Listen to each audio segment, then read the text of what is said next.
Hello and welcome back to the PUBG Mobile Pro League qualifiers for Arabia. This is, of course, the qualifiers for Season 3. My name is GEEKAY. With me is Span and we're going to be taking you through the hard action we're going to be seeing on the screen here today. Now, Span, how are you doing today? I'm doing great. Once again, we are in the third day, and based off of the 10 games that we've seen so far, coming to today, you already know at DK, we're not quite sure who's going to go on ahead and make it into the top 8. It all comes down to this. If these teams are worried about anything, now is the time to do so, because 5 games left in order to qualify. For some teams, it's going to be a high order, so they really have to get their stuff together in order to play today. Yeah, and of course, over the previous 2 days, we've seen two teams really coming in with runaway performances. Falcons stepping up on that first day with 45 eliminations brought in only 3 games. But then, of course, if we look to just yesterday, we saw a very similar kind of play coming in from the players there of Stalwart. We actually had 9-6-3 Egypt and Stalwart going head-to-head on so many of the maps. But of course, at the end of the day, Stalwart came in with those 3 winner-winner chicken dinners. Stalwart was absolutely insane. I mean, if you go ahead and take a look at their performance from day one, they kept getting out in like 15th place, 14th, 8th, 11th, like not doing too hot in terms of both placement points and kill points. But then yesterday, they absolutely blew it out of the water. Like they definitely figured out what they needed to go on ahead and change. Definitely did that VOD review, and I'm love to see it because one of the things that I personally feel like is so important about events like these is the learning aspect of it. All these teams, like if you are going to go away with anything, I hope you at least learned something. So clearly, Stalwart did their homework. They learned. And day 2, they absolutely popped off, ending up in a drastically different spot than they ended off in day 1. And now coming into day 3, honestly, I'm not worried about them anymore. I think that they're going to be qualifying. Like, I don't think that they have to worry about dropping below 8th place. It's just at this point, I guess, how much higher do they want to go? Yeah, 100%. Of course, with those 2 chickens that they brought in just yesterday, alongside that, they brought in 3 of their strong matches. We saw them taking the 2nd place in our 2nd match, of course, bringing in those 13 elims. And then later on, they brought in 15 and 14, respectively. So that puts them on a grand total of 42 eliminations, just 3 lower than the performance we saw coming in from the players of Falcons. So I'm quite excited to see what these 2 teams are going to be bringing to the table. If either one of these 2 are going to be stepping up and just duplicating the performance we saw on either day 1 or day 2, or we could potentially see another team looking to close that out. And of course, another team that has been hard on their heels has been the side there of CONQUEROR Iraq. I mean, they were pretty consistent across the board with their performance, not only in just yesterday's matches, but also starting over on towards that first day where they actually got 2 4th places. And if we look to yesterday, they actually brought in a chicken dinner as well as that 2nd place in that final match. Definitely a team to be watching.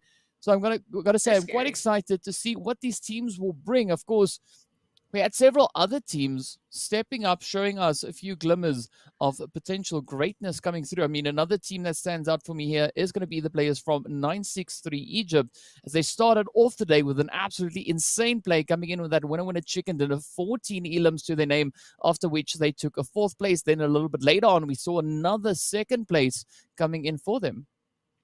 Well, that's the thing. I'm glad that you are bringing up eliminations as well, because I feel like day 1, there definitely were just consistent teams, got both placement points and kill points, right? And then that's how they got higher on the leaderboard. That's how they did well. But after the 2nd day, there's definitely a couple teams that are in the position that they are just in terms of kill points. Like they have gotten a massive amount of kills. And you already brought up CONQUEROR. I'm going to do it again. The first game that they played yesterday, they unfortunately only got like 2 kills. But after that, the least amount of kills they got was 6. They got 2 6s, a 12, a 10, a 12. Just absolutely disgusting in terms of how many kills that they're able to achieve. And I believe there's somebody else as well that just are blowing it out of the water when it came to kills.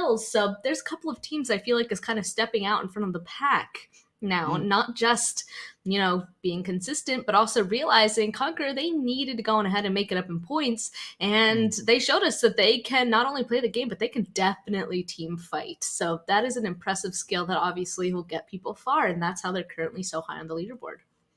Yeah, but for me, this makes for a beautiful story, right? Because if we look back to the previous seasons of PMCO, PMNC, where these teams have been playing their hearts out to try and qualify for the second season of PMPL Arabia, a lot of these teams came so close. They were just a few points away from actually making it up into that position to qualify. But this time around, you can really definitely see the growth that has come from these teams as they've stepped up. And we've got a few teams up in here that have already participated in previous seasons of the PMPL Arabia. But now they just come back. They show us, you know what, this is why we've made it so far. And we're going to try and get up to that scene once again. But this time around, we're going to try and push even further forward. And I got to say, I'm loving the growth that I'm seeing coming from a lot of these teams. You can see that they've really put their homework in. They've put the effort in to try and improve not only their own skills, but the communication is there. The synergy between the team is there. And I mean, if we look at a few of these plays that we've had, we've seen some absolutely fantastic stuff coming from a lot of these teams. Exactly. That's why even coming into this last match, I'm really excited to see how these teams are going to perform, because I feel like they've just been doing better and better as the days have gone by, and it's only a 3-day event. Let's take a look at the format, actually, DK, because of that. Yeah, right on that. We're going to be hopping into our overall. Well, that's the wrong overall, but of course, we're going to be having a look at our format here for the day to see kind of where they're on. We'll be moving into that momentarily, but of course, you know, it is a day filled with the PMPL qualifiers. We've been seeing quite a lot of action across the board. We had the Western European section already happening, but now as we move into our format here, we can see, of course, it is going to be our 16 teams continuing to participate here. This is going to be our final day. They're going to be playing it out over the 5 matches, after which only 8 teams will be making it through to the next phase. And that is going to be super exciting to see who will be the teams moving through into the PMPL Season 3. You know, right now, I feel like we can only definitely say that the people towards the very tippy top are comfortable in the position that they have. But we already kind of talked about at the end of yesterday, right? I feel like that there's still a lot of room for people to be getting into that top 8. So those people, like maybe 5th and below, like they have to kind of worry about the positions that they have.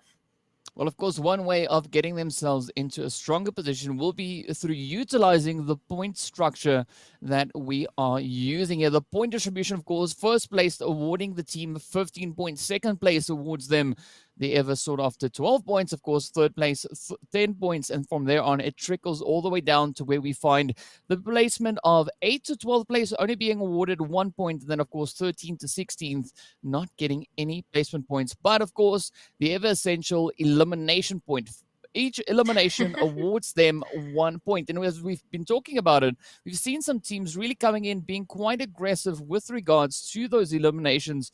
And that definitely has been doing some favorable things for a lot of these teams. I mean, if we look at what we had yesterday, a lot of teams were actually quite high with regards to those eliminations. Speaking of which, we are going to be jumping into the overall to see where the teams are currently situated and how much work they still need to do to try and secure themselves a decent position up on this first page.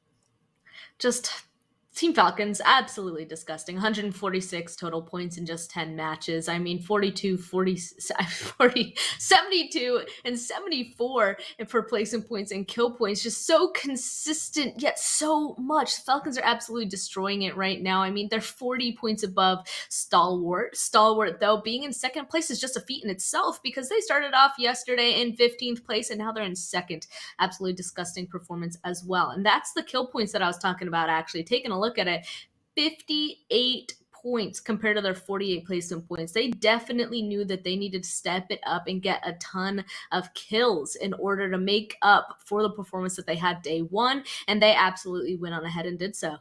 Yeah, but one thing that is pretty evident looking at this first page is the placement points are relatively high. I mean, there's a really good consistent pattern that we see coming in here. For instance, if we look at the players here from Ra'ad, they're sitting on 58 placement points, 3 points ahead of CONQUEROR Iraq. But of course, CONQUEROR Iraq making up for that by coming in and being heavy hitters. You can see 47 elimination points to the 23 elimination points for Ra'ad. So that's definitely where that that elimination point is absolutely essential alongside the placement points. But of course, we have that second page as well to see where the teams are that are going to be having to put in a little bit more of that work. But another team on this first page that stands out for me, of course, will be the players there from 1 million Esports.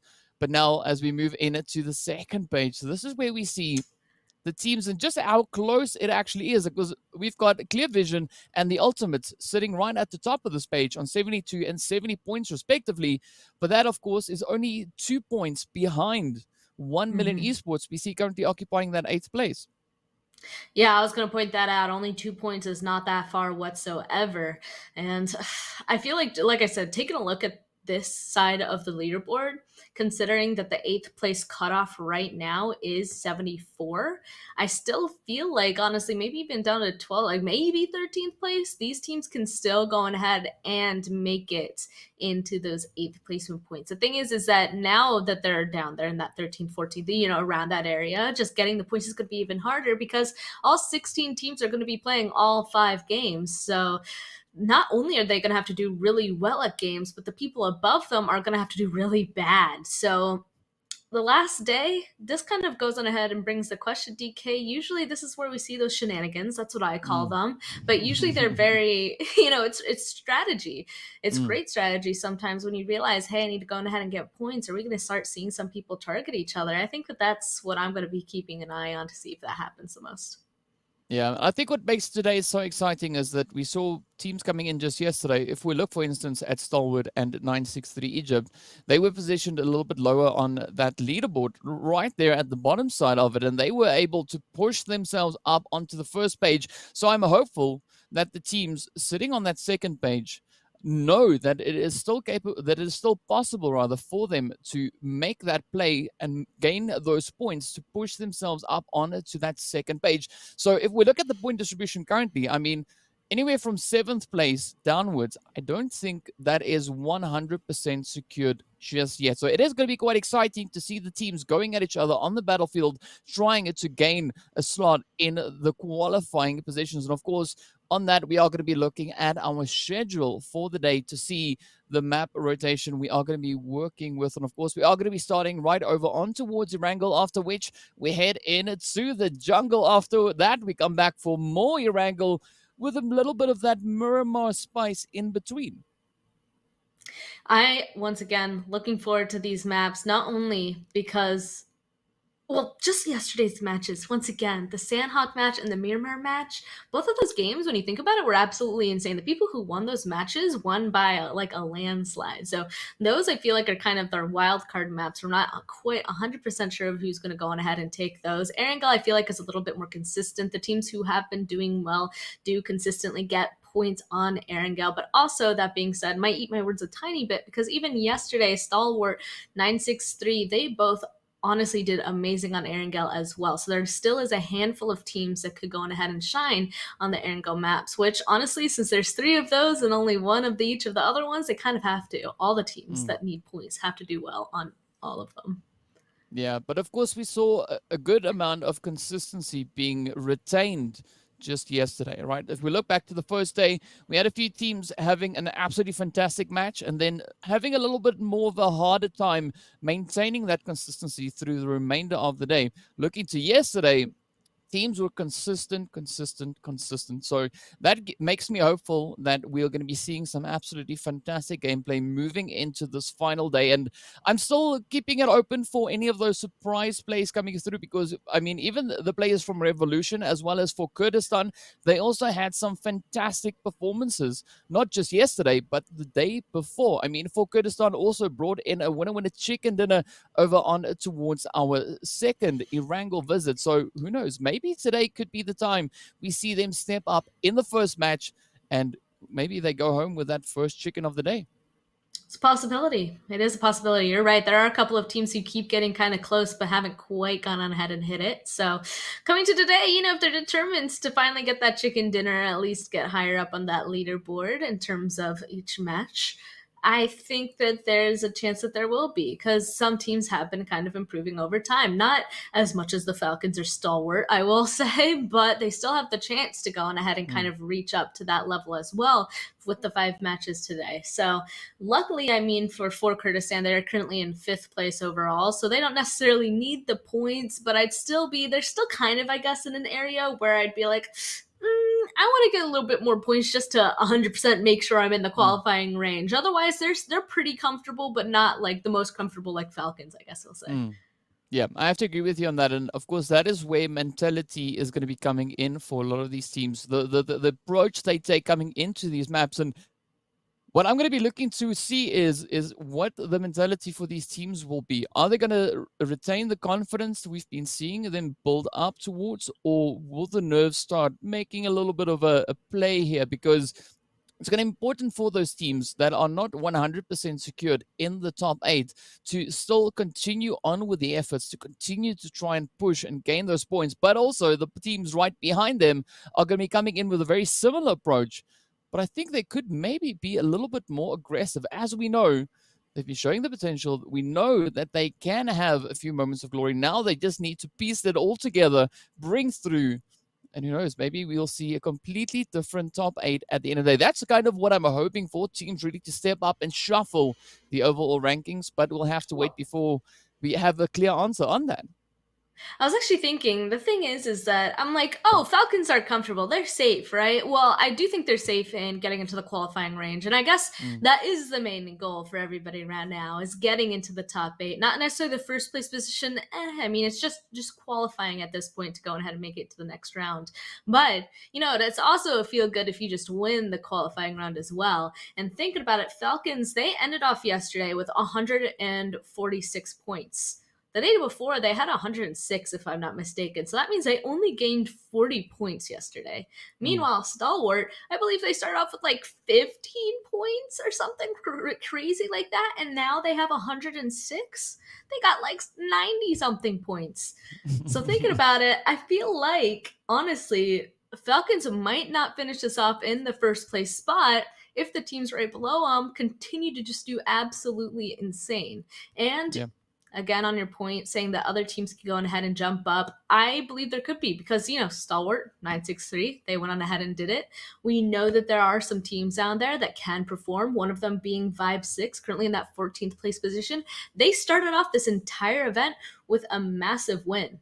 They won, got 8 kills. Afterwards, don't quite know where they went. I feel like they, if anybody down there on that leaderboard, they should definitely be able to go on ahead and realize, oh, we need to go back to what we did that game 1 and kind of turn around their situation right now to get to the top 8.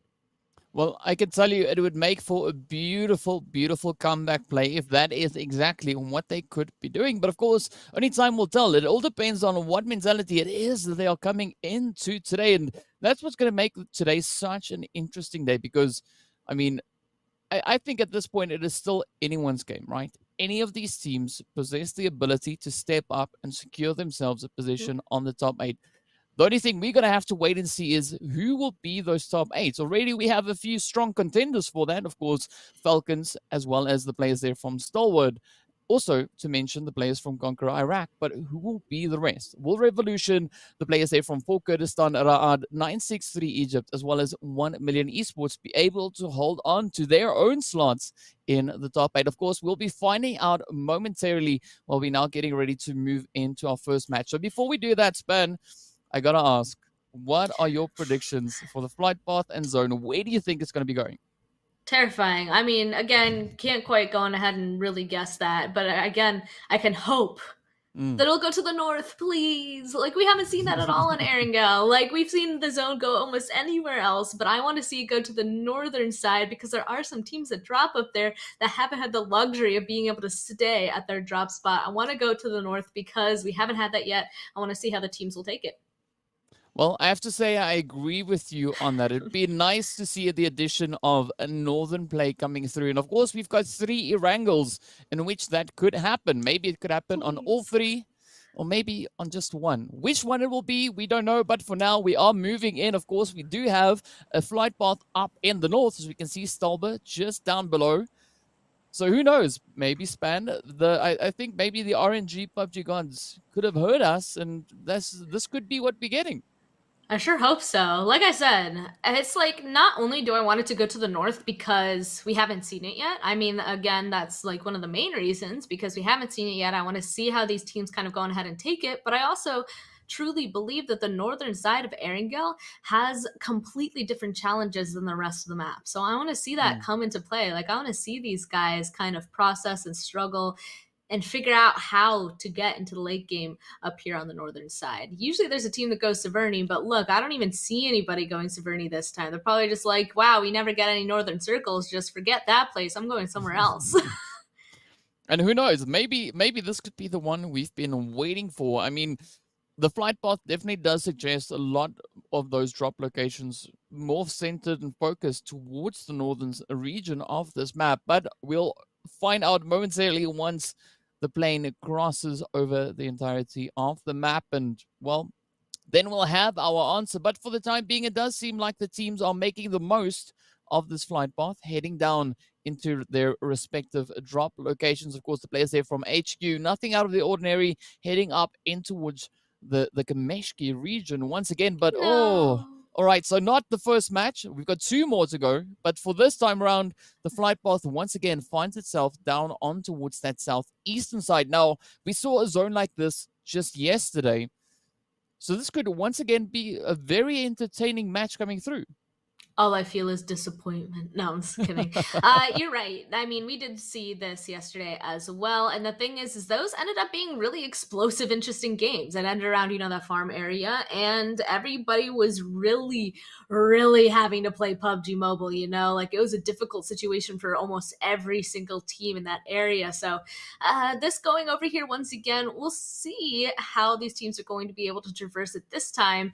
But also I'm interested because that southern island is in this as well. I don't think it will actually make the push over there, but I think it could create some interesting movements in terms of rotations or how these players are really going to go and traverse that area. So we'll just have to wait and see. Also, I will point out once again that there's usually a team that goes Severny. For some reason, I cannot remember for the life of me who goes there, but that just means that they're going somewhere else, right? Yeah. And I already talked about the shenanigans that could potentially happening. I am keeping like a strict eye on where we're going to be taking a look at because I'm wondering if there's a hot drop or something coming on. Well, only time will tell, Span. Only time will tell. But of course, we've seen a few teams having success over on Erangel, right? So we had Vibe 6, we had the players from Falcons actually having 2 very successful runs on Erangel. And then, of course, we had 963 Egypt, we've had for Kurdistan, as well as Stalwart. So there's a pretty nice lineup of teams that have had phenomenal success, especially seeing that the zones have focused more on the southern half of this map. So I'm hopeful to see any of those teams stepping up once again, potentially showing us what they can do. But I do think once we have a bit of that northern twist coming through, things could definitely change, as a lot of the maps they've been playing, as I've said already, has been mainly focused on towards the southern side. But now, for the time being, we have to wait and see what exactly the teams will be doing with their rotations, as Revolution find themselves going through the looting phase, but they do have a little bit of a company just positioned off to the side as well.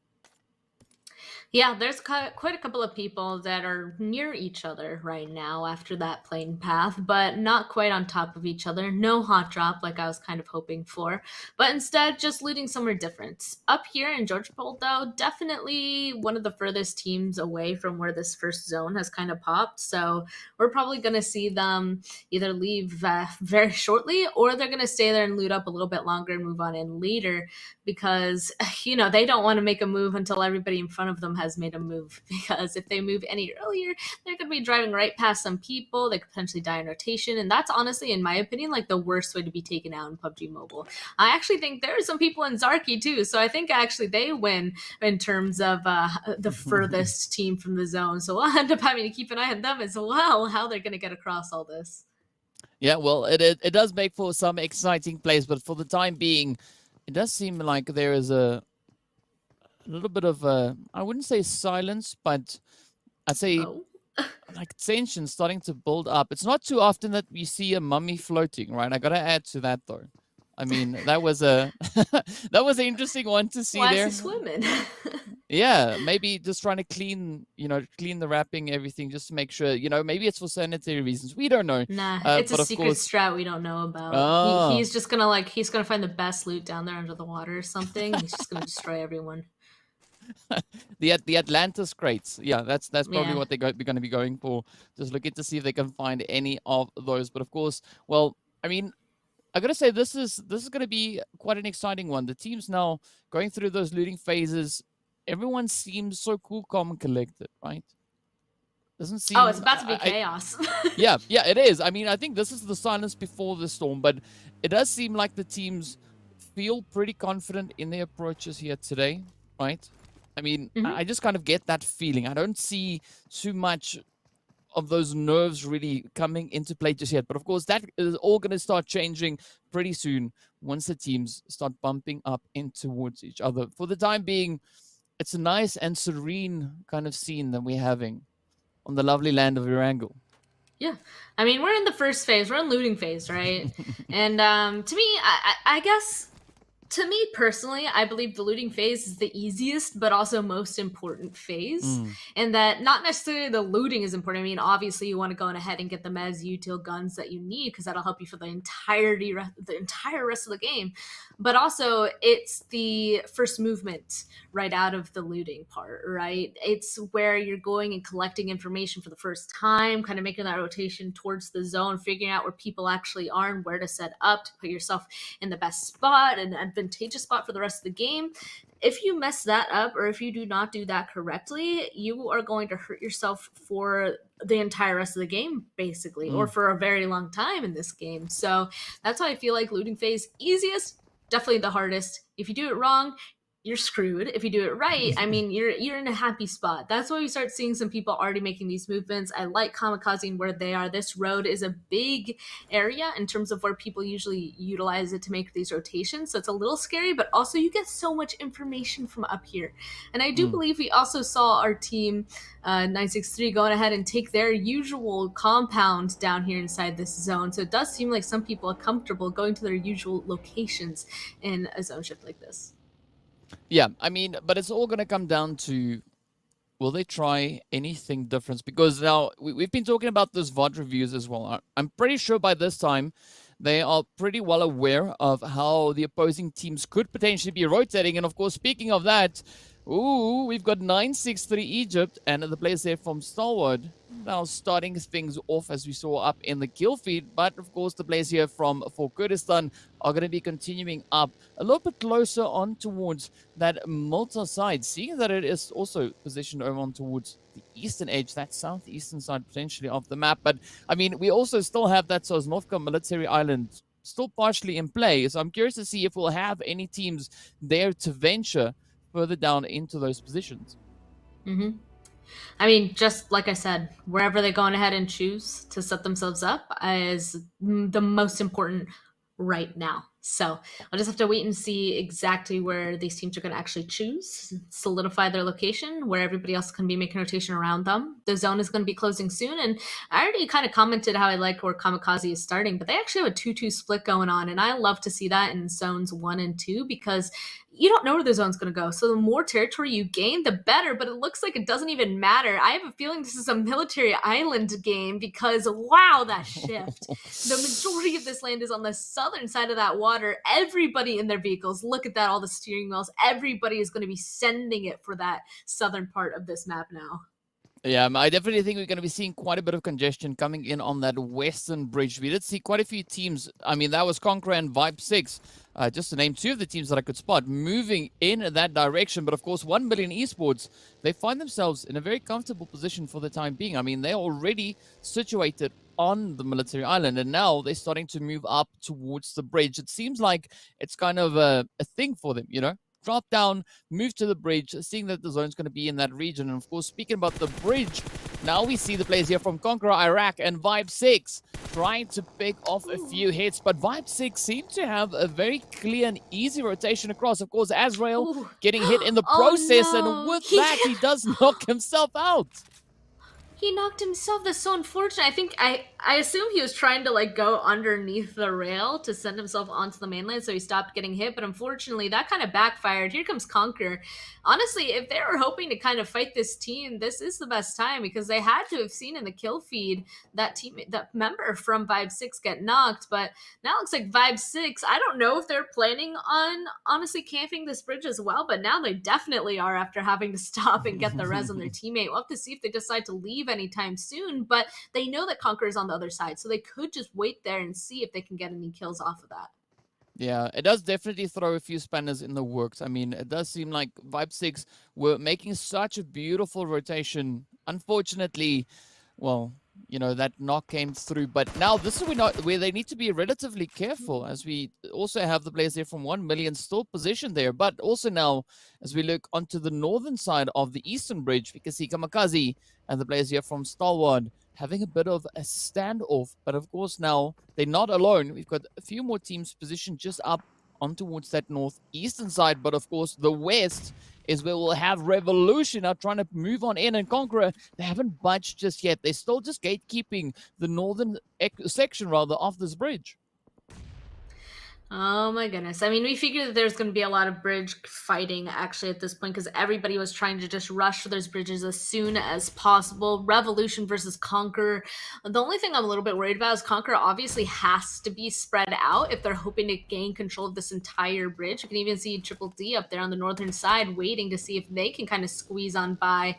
But, you know, they're kind of spread out waiting to take this fight with Revolution, but they actually decided to disengage. I guess it's not a worth it fight for them. I wonder if they're going for a boat or something kind of a situation. But one of them, he needs meds. Wow, he had one first aid and that was it. So that is why he is looting. Well, so we'll definitely not see a heal strat come through on that front. But now, Triple D trying to defend their current position. As you said, they were moving closer to the bridge to see if they can get an opportunity to cross. But it does seem like Revolution turning around, trying an alternative rotation. But here we go now, Fox feeling the pressure as Revolution continue to push on forward. Of course, Fox now being forced into hiding, as Revolution and CONQUEROR Iraq just come through with so many hits. But of course, that zone continuing over on towards the eastern side, putting even more focus now on that eastern bridge. We can see a big convergence of teams right there. But of course, Revolution, as well as CONQUEROR and Triple D, they also now need to start thinking of a way to get over on towards that far eastern side. Honestly, I would still want to obviously be on that military island. That obviously has the most land. And knowing that the other bridge is still inside this zone, that's going to be a difficult place to make a rotation. So this is the bridge. The western bridge is the place where I'd want to make the cross. So at this point, I think that they're just going to be fighting each other, just trying to survive until the teams that are kind of bridge camping it will finally decide, I guess it's time for us to move now. Maybe we should go get a good spot inside of this zone. And then obviously everybody else should be able to follow. But right now, they're kind of in a stuck position since there is bridge camping going. It's just a stalemate. Everybody's kind of stuck for now. Over here, there's like 5 colors that I counted. So this bridge is completely messed up with how many people are now trying to like camp it, stand on it, cross it. It's a mess. Yeah, it is looking pretty tough. But of course, now Mexico finding themselves in a relatively difficult position, completely isolated. The rest of the team, of course, positioned elsewhere. But this is where we could now see KAMIKAZE and the players here from headquarters looking to move in, clean a house, and establish a decent foothold for themselves up in towards the north. Meanwhile, we do see a few fights, of course, breaking out in the kill feed. But KAMIKAZE now starting to inch the way a little bit closer. We can see D7 and the rest of the players here from KAMIKAZE relentlessly trying to reach up to that roof where they think Mexico could be hiding. A bunch of nades going back and forth. Honestly, I really like where headquarters is. They have the inside of the zone and they're in control of a ridge. They can see all the fighting happening in front of them. Ooh, KAMIKAZE now trying to get involved too. This is so unfortunate for the ultimate king, caught out completely in the open. KAMIKAZE and their split definitely working out so far.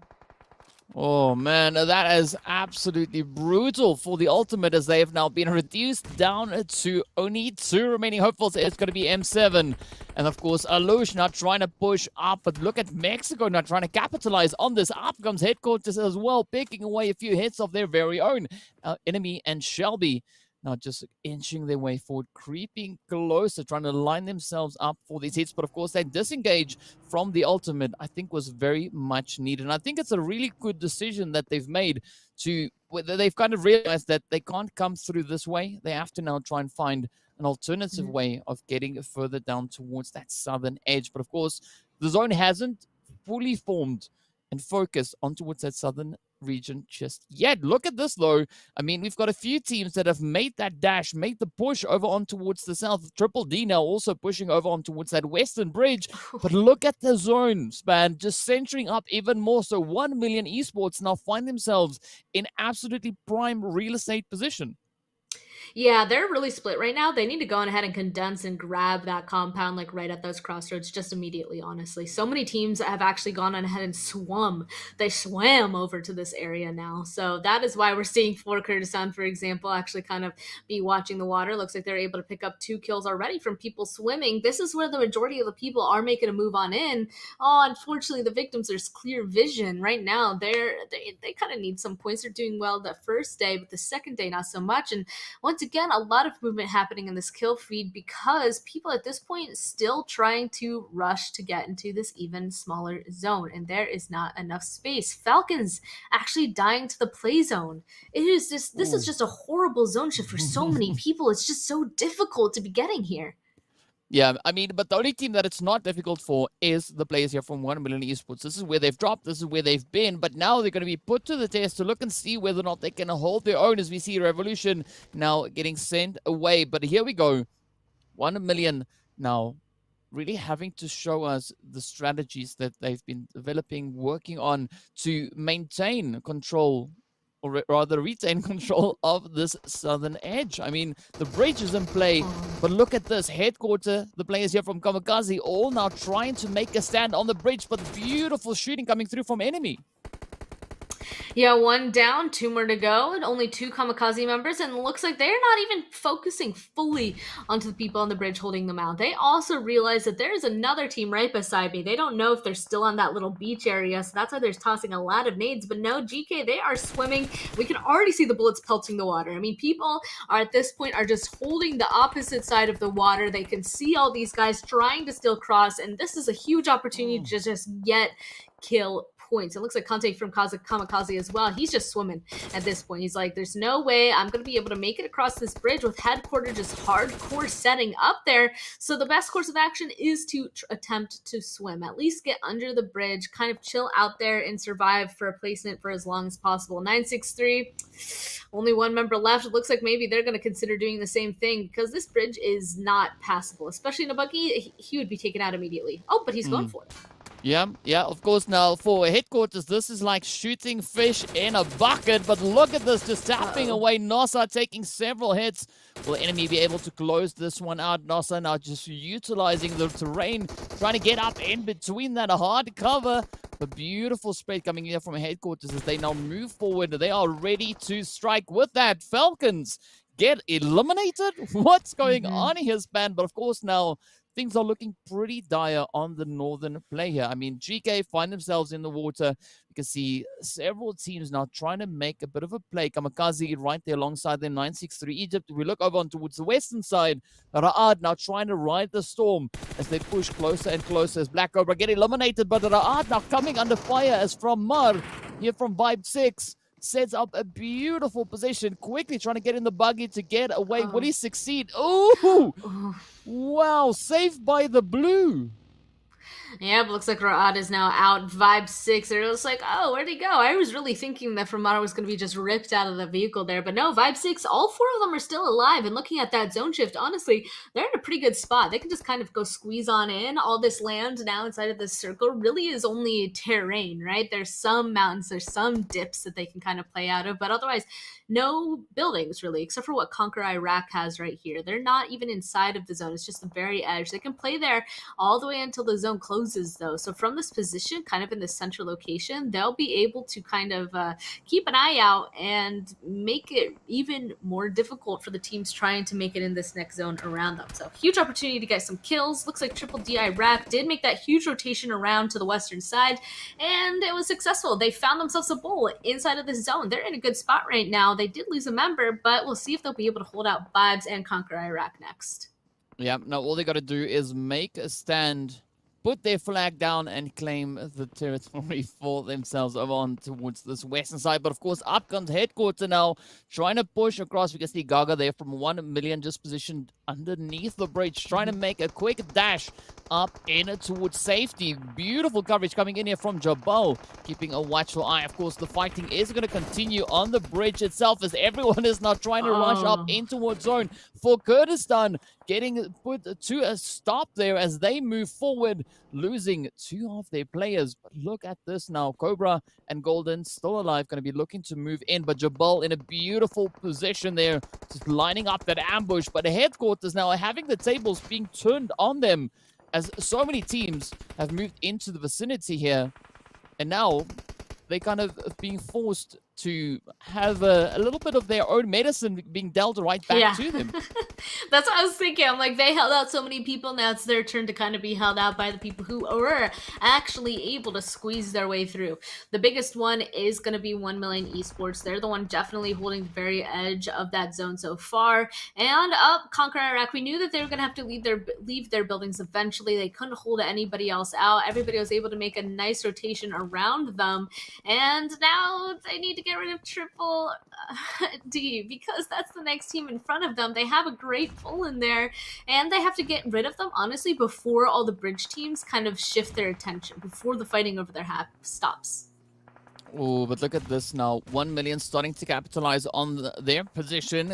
Conqueror Iraq trying to make a clean sweep coming in from the side for Kurdistan, getting eliminated. Headquarters just feeling the pressure now, but we got a few fish swimming out in the drink. But look at this. Triple D Fox now trying to go toe-to-toe.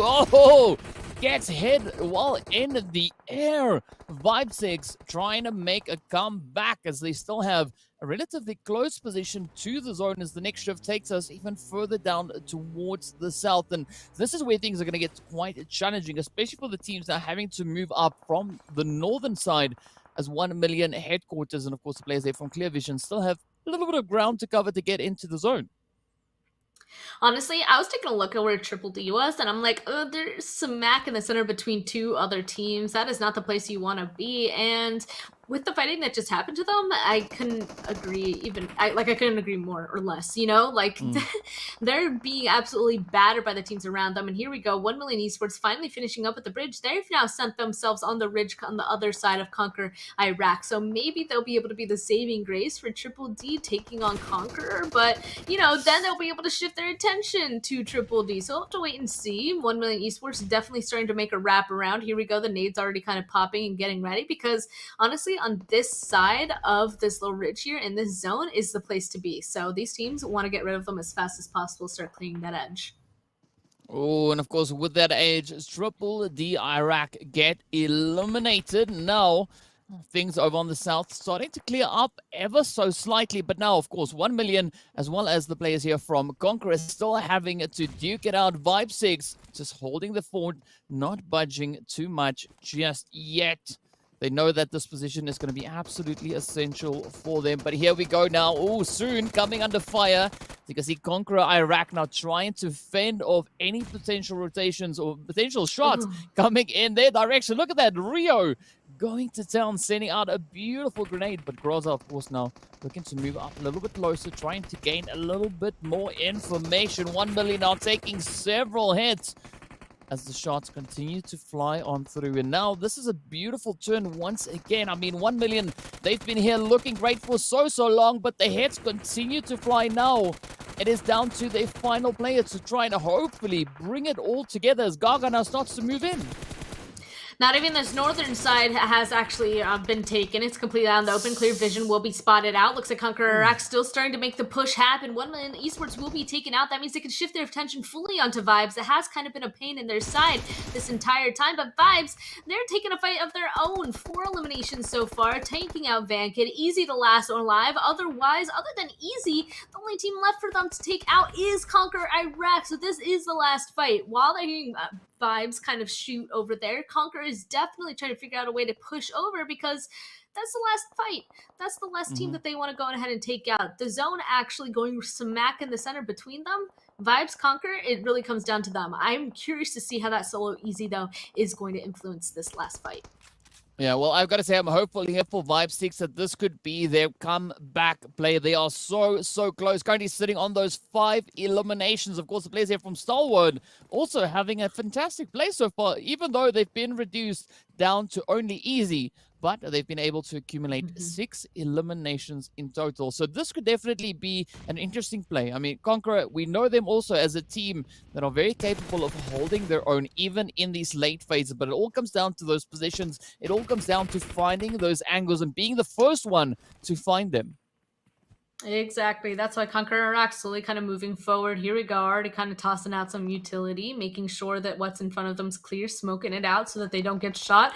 Vibes, bringing their vehicles. I love that as well. Kind of bringing their, movable hardcover for themselves.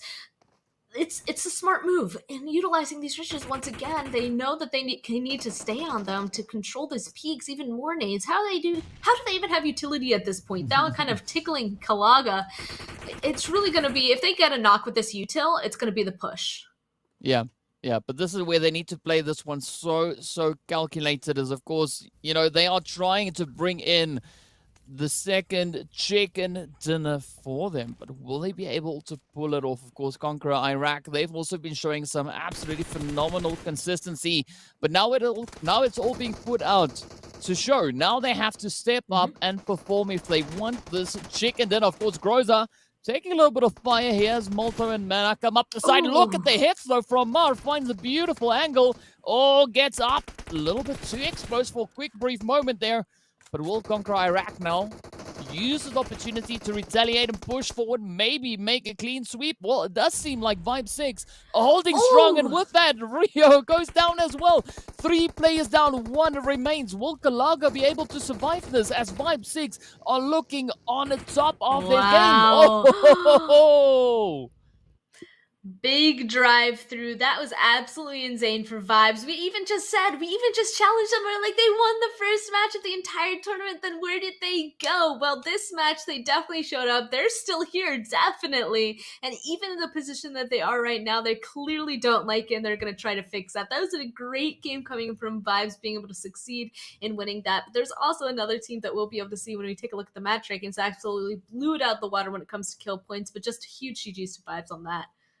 Yeah, that was absolutely insane. What a way to end off a match, What better way to do it than driving over the final player standing between you and that winner chicken dinner. But of course, we're going to start it off on our second page, as we can see all the teams being able to acquire points. Everyone walking away with points on the board here. Of course, Falcons being the heavy hitters on this side of the leaderboard, coming in with those 4 eliminations, unfortunately not being able to find themselves in a position where they got any of those placement points. So that means, of course, that they went out around about 13th to 16th position. So definitely a challenging play as we look at the performances we've had. Also, 963 Egypt, not where we would have liked to see them.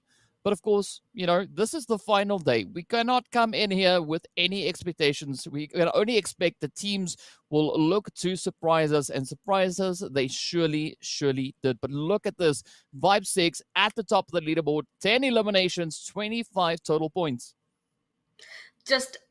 They performed so well. Vibe 6, 10 kill points, 25. Yeah, that's definitely going to go ahead and lunch them up the overall leaderboard exactly the way that they want it to be. CONQUEROR Iraq as well. They held on so hard, but just right when you lose that one person, usually like the snowball effect kind of happens. So they really needed to go on ahead and get a trade onto Vibes basically immediately after their first member went down. And we saw that spray happen. We saw them attempt to, but it just did not hit. So unfortunately for them, they just got got picked off one by one, kind of in a worse position, I guess, than Vibes. And again, great plays coming through from Stalwart. Stalwart is just becoming even more consistent. Still, no matter how they play, they're able to just crawl up that leaderboard and get themselves points. Yeah, definitely some beautiful, beautiful players coming in there from them. And of course, you know, we've seen quite a few teams actually acquiring several elimination points along the way. The only thing not working out there was the placement points, but beautiful, beautiful start to this final day. And I gotta say, I'm quite hopeful for a lot of our teams that are looking to prove themselves. I mean, Vibe 6 definitely showing us what they are made of, showed us why they got that first chicken on the first day as well. But now they need to try and keep that momentum pushing further forward throughout the entirety of the day. Of course, speaking of which, next up, we are going to be moving into a little bit of the jungle right over onto Sanhok to see what the teams will bring as we continue with our second match of the day. So on that, be sure to stay tuned, and we'll see you guys right back in a short few minutes.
Hello and welcome back to the PUBG Mobile Pro League Arabia Season 3 qualifiers. My name is GEEKAY. With me is Span Cobra. And if you're just joining us, you missed out on a beautiful start to this final day. Vibe 6 coming out of nowhere with another chicken dinner. And they improved on their first chicken. First time around, they had 8 eliminations alongside the chicken. This time around, bringing in 10. So absolutely beautiful, beautiful start to the day. And of course, we are going to be having a look at our overall standings to see where the teams are currently situated. Also, taking into consideration that only 8 teams will be moving through to PMPL Arabia Season 3. Yeah, looks like Team Falcons still holding on strong in that first place with 150 now. I mean, that still is only picking up 4 points, making themselves there. So not too much of an increase, but Stalwart still at 122, still have a ways to go. CONQUEROR Iraq, though, they ended up doing pretty well in that last match, grabbing that second place position. So they have launched themselves 118. At this point, they could honestly go on ahead and give Stalwart a little bit of a run for that second place position. Otherwise, I mean, Revolution, 1 million Esports, 1 million Esports also doing well in that last game for Kurdistan, Ra'ad, 963 Egypt. All of these teams, as of right now, are in the qualifying range. And of course, they want to keep it that way. But taking a look at their actual points, 963 Egypt at 78, that is still very achievable to even potentially jump up past Revolution all the way up to 4th place. And of course, we haven't even looked at the second page of this leaderboard. How many people can even potentially jump 963 Egypt? There's going to be quite a few. Yeah. Of course, we just have a bit of a shuffle around coming in from that 1st to 8th place. The teams just moving back and forth. But let's now move on to that second page to see what potential threat could be right behind 963 Egypt. And of course, we see its clear vision with the exact same amount of total points. The only separating factor here is going to be those eliminations and the placement points. But of course, Vibe 6 also making a beautiful jump up. We saw them starting off today over in 14th, now moving up to 10th place. So definitely we can see those efforts being put in as they're trying to chase that first page. Yeah, and now they're honestly in a spot to do so because at 71 points, that is definitely achievable to make 78 at least. And 78 being their current 8th place spot, 5-6 might just have been saving themselves with that last match. They have to continue to do so, though. They can't just have a good first game like they did on day one. They have to continue to have good games for the rest of the day. 4 more matches for them to gain points to get into the top 8. At this point, we can see that some of the other teams that had been doing so well on day one are struggling at this point. Still, all the way down to 44 points. I don't know if 44 is enough to try and make that 78. So there definitely are some teams that I don't know if they're really going to be able to make it, but they still have 4 games to try and make it happen. There's still the potential. I mean, like we said, Stalwart with like 90 points yesterday could still happen for another team. Yeah, it definitely could. And I mean, I'm going to be keeping a very watchful eye on Vibe 6, right? So first match, it looks like they came back with a vengeance. They are here. They are chasing that first page. And who knows, if they continue on with the efforts we've been seeing them put in this first match, that could be exactly what we'll be getting. Of course, next up, we are going to be heading over to the jungle over on Sanhok to see how the teams are going to be faring in a little bit of that CQC action. Of course, without any further delay, here we are coming in. So we can see finding our way up on towards that northeastern portion of the map. But of course, the flight path over on Sanhok, not too important. What's going to matter more is where that first initial zone is going to be appearing. Yep, I'm excited to see where this next one's going to go because at this point, I feel like we got one, up to the northwest island. We got one around the main, a big island there on the eastern side, but we haven't seen anything more down, like in the very southern part, that southwestern side. But we'll have to wait and see. Honestly, wherever this next zone goes, it's going to be an interesting one because Sanhok, I mean, we've already talked about it. It is that close quarter combat kind of a potential. There's going to be a lot of fighting. People, they hear a fight, they want to go on ahead and third party it. The rotations are always harder because there's just people everywhere. And we'll end up seeing who will be able to come out on top. It does look like our zone, though, will pop, and it will once again kind of move towards that northwestern area. Yeah, so this is the kind of zone we saw coming in on day one. And of course, well, Ra'ad had great success with the zone positioned up in towards this region, as we can see them already positioned down over towards Tampang ruins over on that southern side of the current zone. But I mean, I think another team that we're going to be having to keep a bit of an eye on is going to be Headquarters, right? They were heavy hitters in the previous match, coming in with those 7 elims. So they definitely do possess the ability to get quite aggressive, and which better map to do it on other than Sanhok. But of course now GEEKAY and the players here from for Kurdistan find themselves in a bit of an exchange here as the shots start, a little bit of that hot drop action coming in. Yeah, looks like 2 teams want Charlie this time. For Kurdistan, though, looks like they're in control of the northern side. I only see 3 of them. Yeah, I'm not crazy. I only see 3. I don't know where the 4th one is, but all of GEEKAY definitely inside of Charlie with them. I wonder if the 4th member of for Kurdistan kind of trying to get an angle potentially onto the rest of GEEKAY, either over to the western side or maybe even the south. We'll just have to wait and see. There is that big hill to the south, so honestly, if that 4th member is able to kind of appear up there, that could be huge. We'll wait and see, though. GEEKAY, honestly, dumping on top of each other right now, being so close, this could be a great opportunity for them to start slowly picking off for Kurdistan one by one. Yeah, that's going to also be a beautiful opportunity for Kurdistan. One well-placed utility grenade, you know, that could definitely cause quite a few problems there for them. But definitely have to agree with you. If for Kurdistan is sending another player maybe to try and wrap around them, you can see Sheto keeping a very watchful eye on that hilltop, expecting something exactly like that to be happening here. I mean, that could be a big brain play for them. At this point, it looks like for Kurdistan, they're all just waiting. They're waiting for GEEKAY to make the first move. They want to try and wait for that advantage. They're probably doing so since they only have 3 people. Looks like GEEKAY honestly doing the same thing. That's why both these teams not moving just yet. They want to spot the other person first, because obviously that means they can take the first shots. They might be able to get the first knock, and then everything will be kicking into action. But for right now, since they can't quite get the advantage, they're just going to be waiting it out. Couple of nades, not quite going to tickle the members of GEEKAY. We can see them slowly starting to move forward, actually. For Kurdistan, might just be able to get the first knock if GEEKAY isn't careful here. I can see 1 knock 90 on that western side. We just saw the triangle appearing on the mini-map. So, 1 knock 90 could potentially be looking to wrap around exactly as you were saying there. But now the pressure is on as for Kurdistan are starting to move even closer. Golden getting right up, and personal 1 knock 90 now coming in from far off in the distance, trying to apply, or rather be a bit of that reinforcement. But now Mumbai trying to send out those utilities. They've kind of spotted Cobra up top, but here we go. Anaconda getting ready to move. Golden also getting ready to push in. The utilities getting sent through that molly, causing a little bit of damage, but not too much.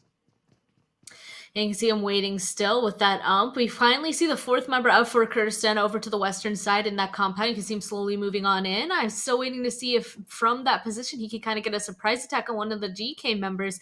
Not quite sure if it's going to work. And kind of just outside this window for one of the GEEKAY Esports members, trying to kind of spot him, but still a little bit too close to the building. But there we go, for Kurdistan finally getting that first knock on Omar. And now the rush comes through. Look at the carnage. Anaconda and Golden both getting knocked right on down. Now it's up to Cobra and 1 knock 90 to try and bring the players back up into fighting form. But of course, GEEKAY quickly getting to those reses, now back into fighting form as they go. 3 players on the one front, and of course, Sheto trying to push up ahead. See Cobra just trying to hide out behind that vehicle. This could be the play for GEEKAY, but they do seem to get a little bit distracted as yet another hit that comes through. Omar goes down. Anaconda still down for the count. Up comes the rush, though. Look at the play. Anaconda, Cobra gets knocked right on down. GEEKAY loses another. The reload made it a little bit difficult here, but here we go. One more up on top of the roof, but no, GEEKAY just cannot stay alive. For Kurdistan being able to really pull that off there. 2 of them still up, and of course they can go ahead and get those reses. That was intense, but it looks like that 4th member for Kurdistan being able to kind of sneak in from the west really did help out against the fight against GEEKAY.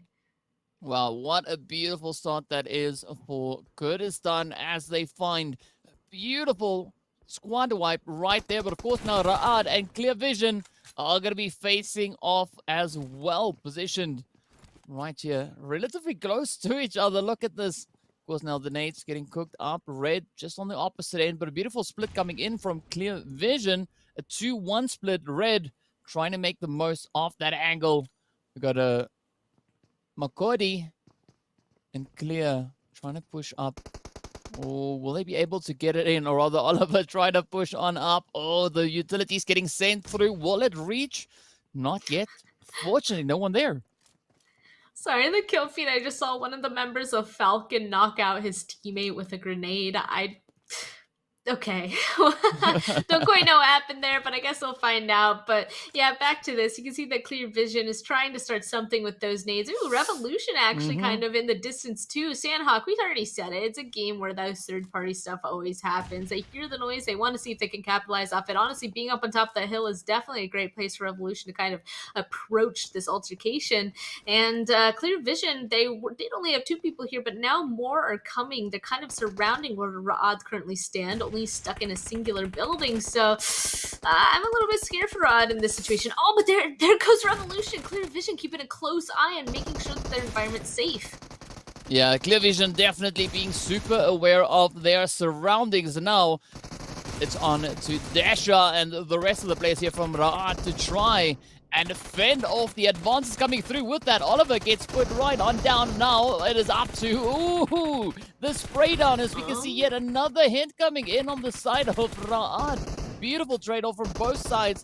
Alhaji getting sent away with several jump shot. Dasha now at the doorway trying to put the shots right up into the players here from Clear Vision. Oh, this is going to be a difficult res to try and pull on up. But they are definitely going to be going for it though. Yeah, they got the res on a Sentin as well, so there's still 3 of them up. Oliver slowly bleeding out. McAdee, no, finally going down. It's not looking too good for them. That means only 1 member is left up, and that is Red, trying to go for a res on 2 and 1 now because he realizes if he doesn't get this res on Oliver, Oliver will go down, and he's only a solo. But I think Sadat realizes that too, pushing out with barely any HP. Oh, he goes down, but the full fight happens, and no way Ra'ad takes that. Clear Vision Esports is out. Wow, what a beautiful fight that was. Rad coming out victorious here, losing Delhab in the trade-off there. But of course, absolutely beautiful stuff. Beautiful PUBG being played right there. With that, of course, we are down to only 14 remaining teams, 54 players alive. Several teams still just hugging the blue storm, but of course, as we can see, several other teams already moving themselves closer. We can see the players there from the ultimate moving up into the trifecta Ra'ad on the opposite end, as well as a headquarters. So that could be a beautiful point of contention. Of course, Revolution up on the hills over on towards that northwestern island. The zone is getting ready to pop once again, centering up beautifully on headquarters.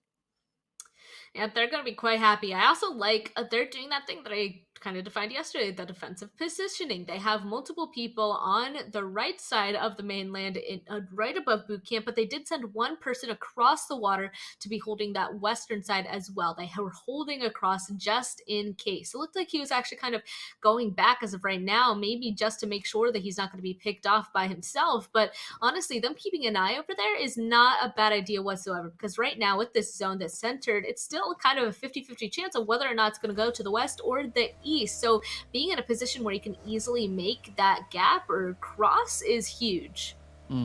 Yeah, it'll definitely be quite a beneficial position for them to play. Essentially, as you said, once that zone moves in either east or west, they will have an easy way to cross on through. But for the time being, Black Cobra, they still have to ride this blue storm, trying to get all the way on through. For Kurdistan also finding themselves out in the blue, very, very close to make it up into the safe zone. It's still a little bit of distance to cover, and we're going to be seeing these teams now starting to funnel down in towards their zone. But up comes Golden, not quite sure if he's aware of the presence of Rami just going through, trying to grab a little bit of extra loot. Pretty sure those footsteps should be audible anytime soon, but Rami could be a little bit of a thorn in the side here for Kurdistan. Uh-oh, yeah, it looks like Golden is kind of struggling there as well. Looks like he does actually have a med kit, so he will be able to go to full HP, but after that, I think he only has like 4 bandages. So let's see, Black Cobra, now they definitely know. They know for sure that someone is in this building. A big crash. Here comes the nades as well. Golden, let's see if he's going to be able to hold them off. Oh, now comes the rush, as we can see Mad Lol looking to move in. Oh, sends off a quick few shots, but of course the DBS on the opposite end. Oh, Golden not in the most ideal angle here, but the rush comes through. It's a 1v3. Will he be able to hold them off? The rest of the team still far off. They're not really moving in for those reinforcements just yet. So this is going to be quite a bit of a challenge. You can see, of course, Anaconda inching forward. Up comes 1knock90 as well now. But look at Rami just trying to clear out the building. Oh, has hurt those DBS shots. Anaconda and Cobra keeping their position up on the high ground. Not wanting to move in just yet. But here we go. Rami and Golden. Only a few millimeters separating the two of them. But now, ooh, are we going to see Cobra trying to come through with a full-on rush here? They're just shooting the wall at each other. I mean, Rami knows exactly where Golden is. So does Matt. LOL. Here comes the nade. So Golden will be able to run away just in time, probably expecting that. We can see one member of Cobra actually in the distance up on top of the hill trying to spot him out. But the rest of them, honestly, right above, like this could be good for Kurdistan being completely surrounding the spot. But Golden takes a lot of damage. And we saw that he only had 6 bandages left. He's going to have basically nothing by the end of this fight. So he's actually going to push. No way with the TBS. He gets one. One goes down. What? The Golden, absolutely beautiful play, does pick up a knock and a confirm onto Matt Lowell before getting sent away. But look at this, 1knock90 now coming in to try and clean it up. Finds a knock. Now it's up to Rami. And, of course, Garrick's position just up ahead. Mohammed is going to be bleeding out slowly, separated from the rest of the team. Anaconda also now tending to Cobra, trying to make a bit of a play here, but Span, they are so deep into that blue zone. I'm not quite sure if they'll be able to survive a full rotation back up in towards the zone. But of course, now 1knock90 is going to continue finding the next knock on towards Rami. The only player standing between 1knock90 now and that squad wipe is going to be Garrick's. Yeah, let's see. It looks like he is trying to get closer, you know. He needs to heal on up, though. Again, only 1 first aid, 19 bandages. That is a scary sight to see, honestly, being stuck in blue like this. Third zone just starting to close. Right when this hits 4th, if they're not out of there by now, by then, I'd be a bit worried. Because, you know, since this fight is also drawing out so much, Garrick's still alive, you can probably figure that Black Cobra also used a lot of their meds. Garrick's does have 30 bandages, 7 first aids. He's definitely good right now, but here we go, running out in the open. I think Anaconda ended up spotting him out. And we'll have to see how else Karafi is going to take this against Garrick's. He's just outside. Oh, come on, this could be the play. Oh, Garrick's makes the push, but unfortunately gets taken on down as Cobra and Anaconda start constricting their position on it towards Black Cobra there. But of course, now for Kurdistan, they have quite a bit of a task at hand. They now need to find themselves back up in towards zone. And I mean, this is 3rd phase. It's not crazy with regards to damage just yet. But the sooner they can get there, the better it would be. You don't want to get caught out in that blue zone. But of course, now we see the players here from 963 Egypt, right on the edges here of bootcamp. And of course, headquarters positioned within bootcamp itself.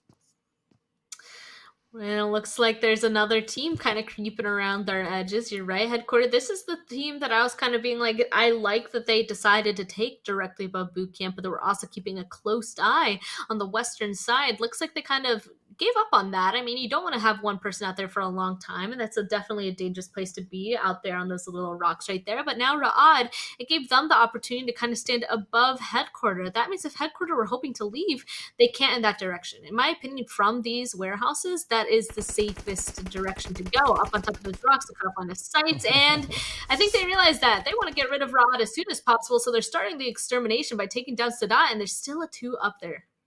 Yeah, it is still going to be a little bit of a threat coming through from the side here of Ra'ad, as we can see Desha and Satan positioned up top. Desha, of course, not trying to pull that res off, but the grenades are getting ever closer as the res on Sadat is successful. But now Ra'ad need to be super careful, as we can see, the players there from Stalwart also coming in with a few hits on towards Ra'ad. And this is the beauty of Sanhok, is make too much noise and you will draw in a lot of these opposing teams. But of course, look at 963 Egypt. They're using this opportunity to move in from the southern side, and they could be applying quite a bit of pressure now on towards headquarters. So headquarters, I'm hoping that they are well aware of their surroundings here. This zone is just oof. Oof is Mm-hmm. what this zone is. I mean, it's completely just so much water.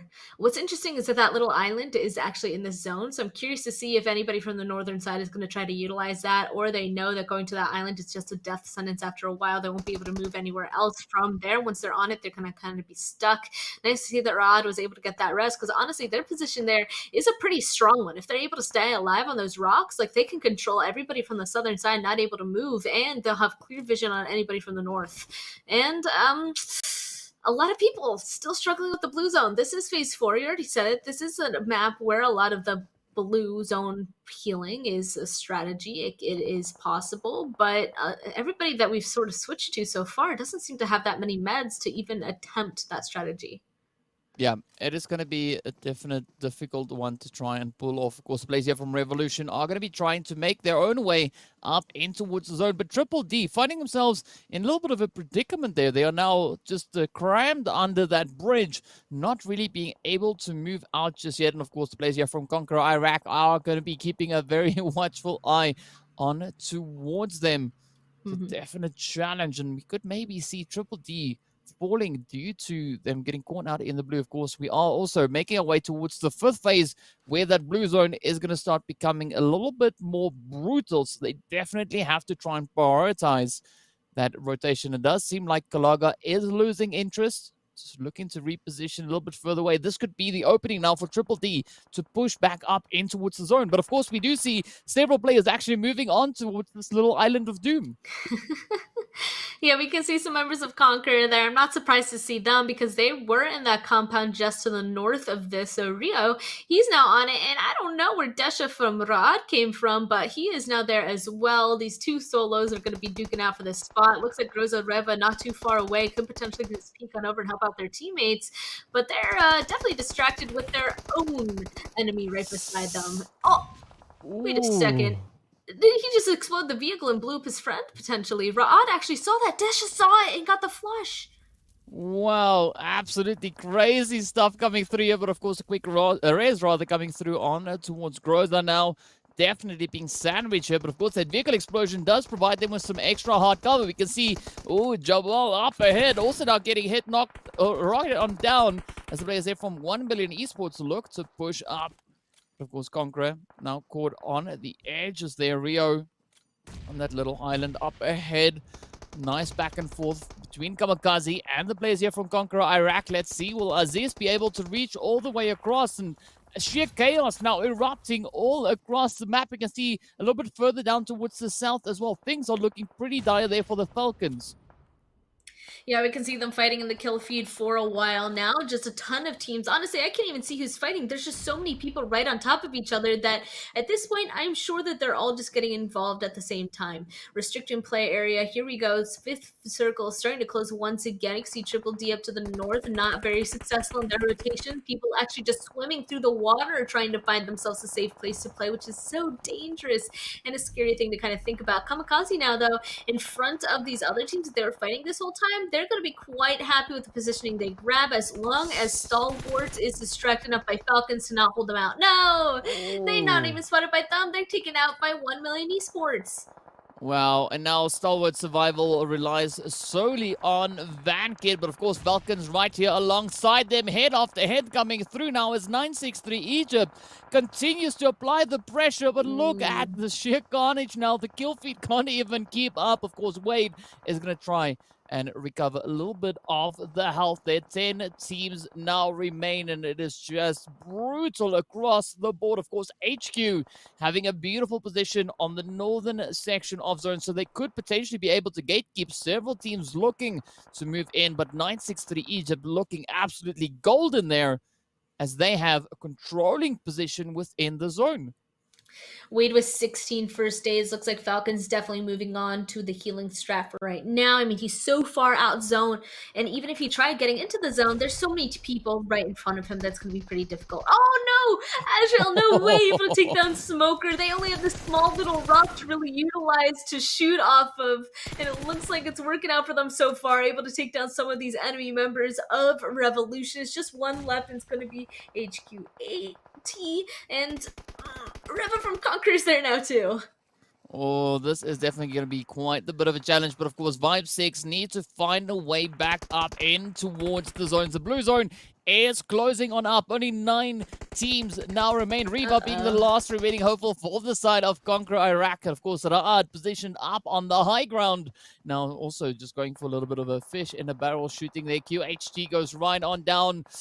With that, Revolution gets sent away. Mana now trying to apply that heel strat. But look at for Kurdistan getting the head on towards Sadan. I believe that was. No, it was 963 Egypt coming in with that.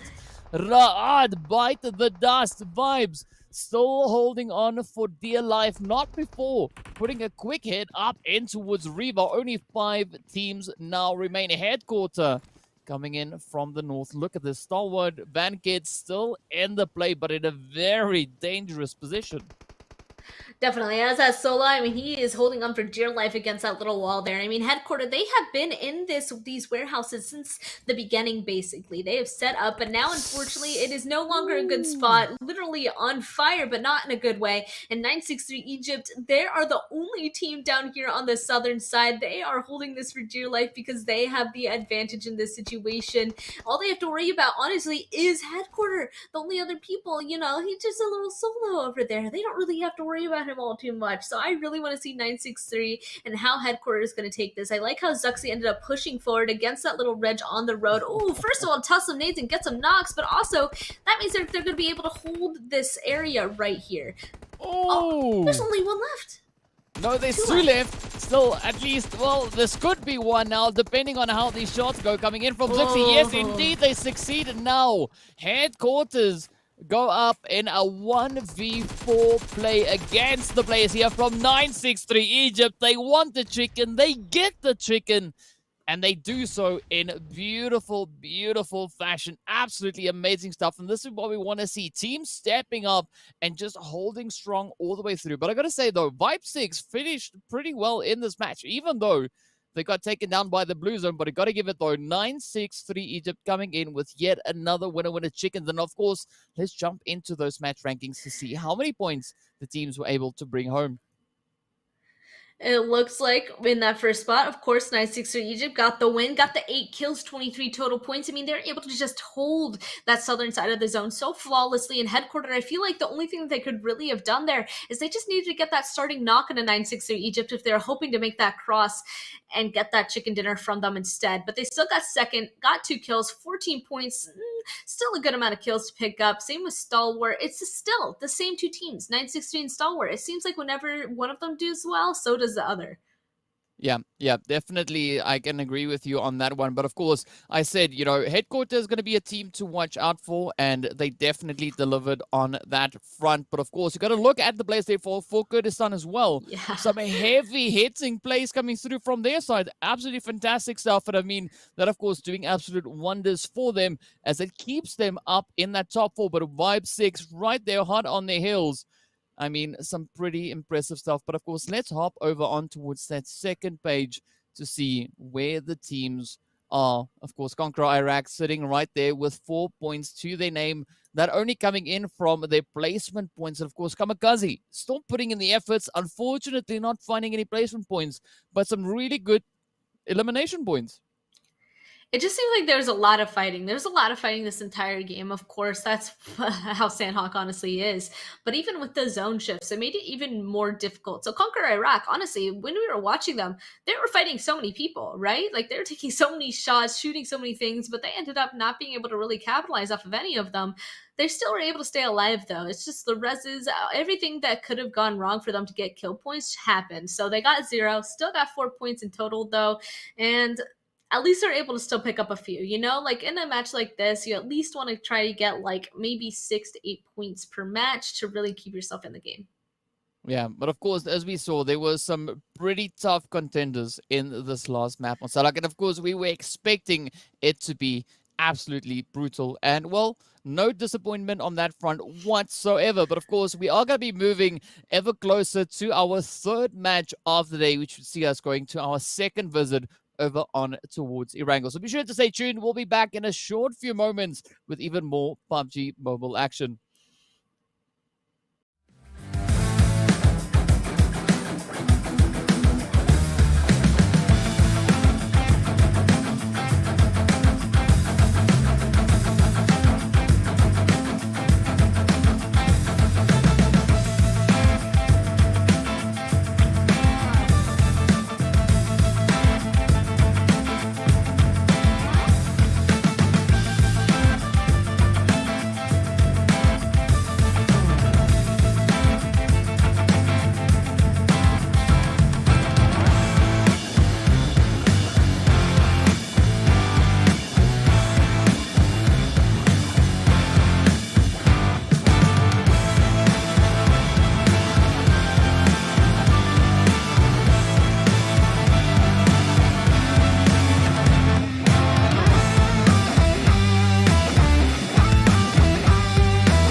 Hello and welcome back to the PUBG Mobile Pro League Arabia Season 3 qualifiers. My name is DK. With me is Sanhok. If you're just joining us, Match 2 was absolutely on fire over on towards Sanhok. We saw some beautiful, beautiful plays coming through right there. And of course, well, things are really starting to heat up with 963 taking yet another chicken. But now we are going to be transitioning over into our overall standings to see where the teams are, what the point situation is currently looking like.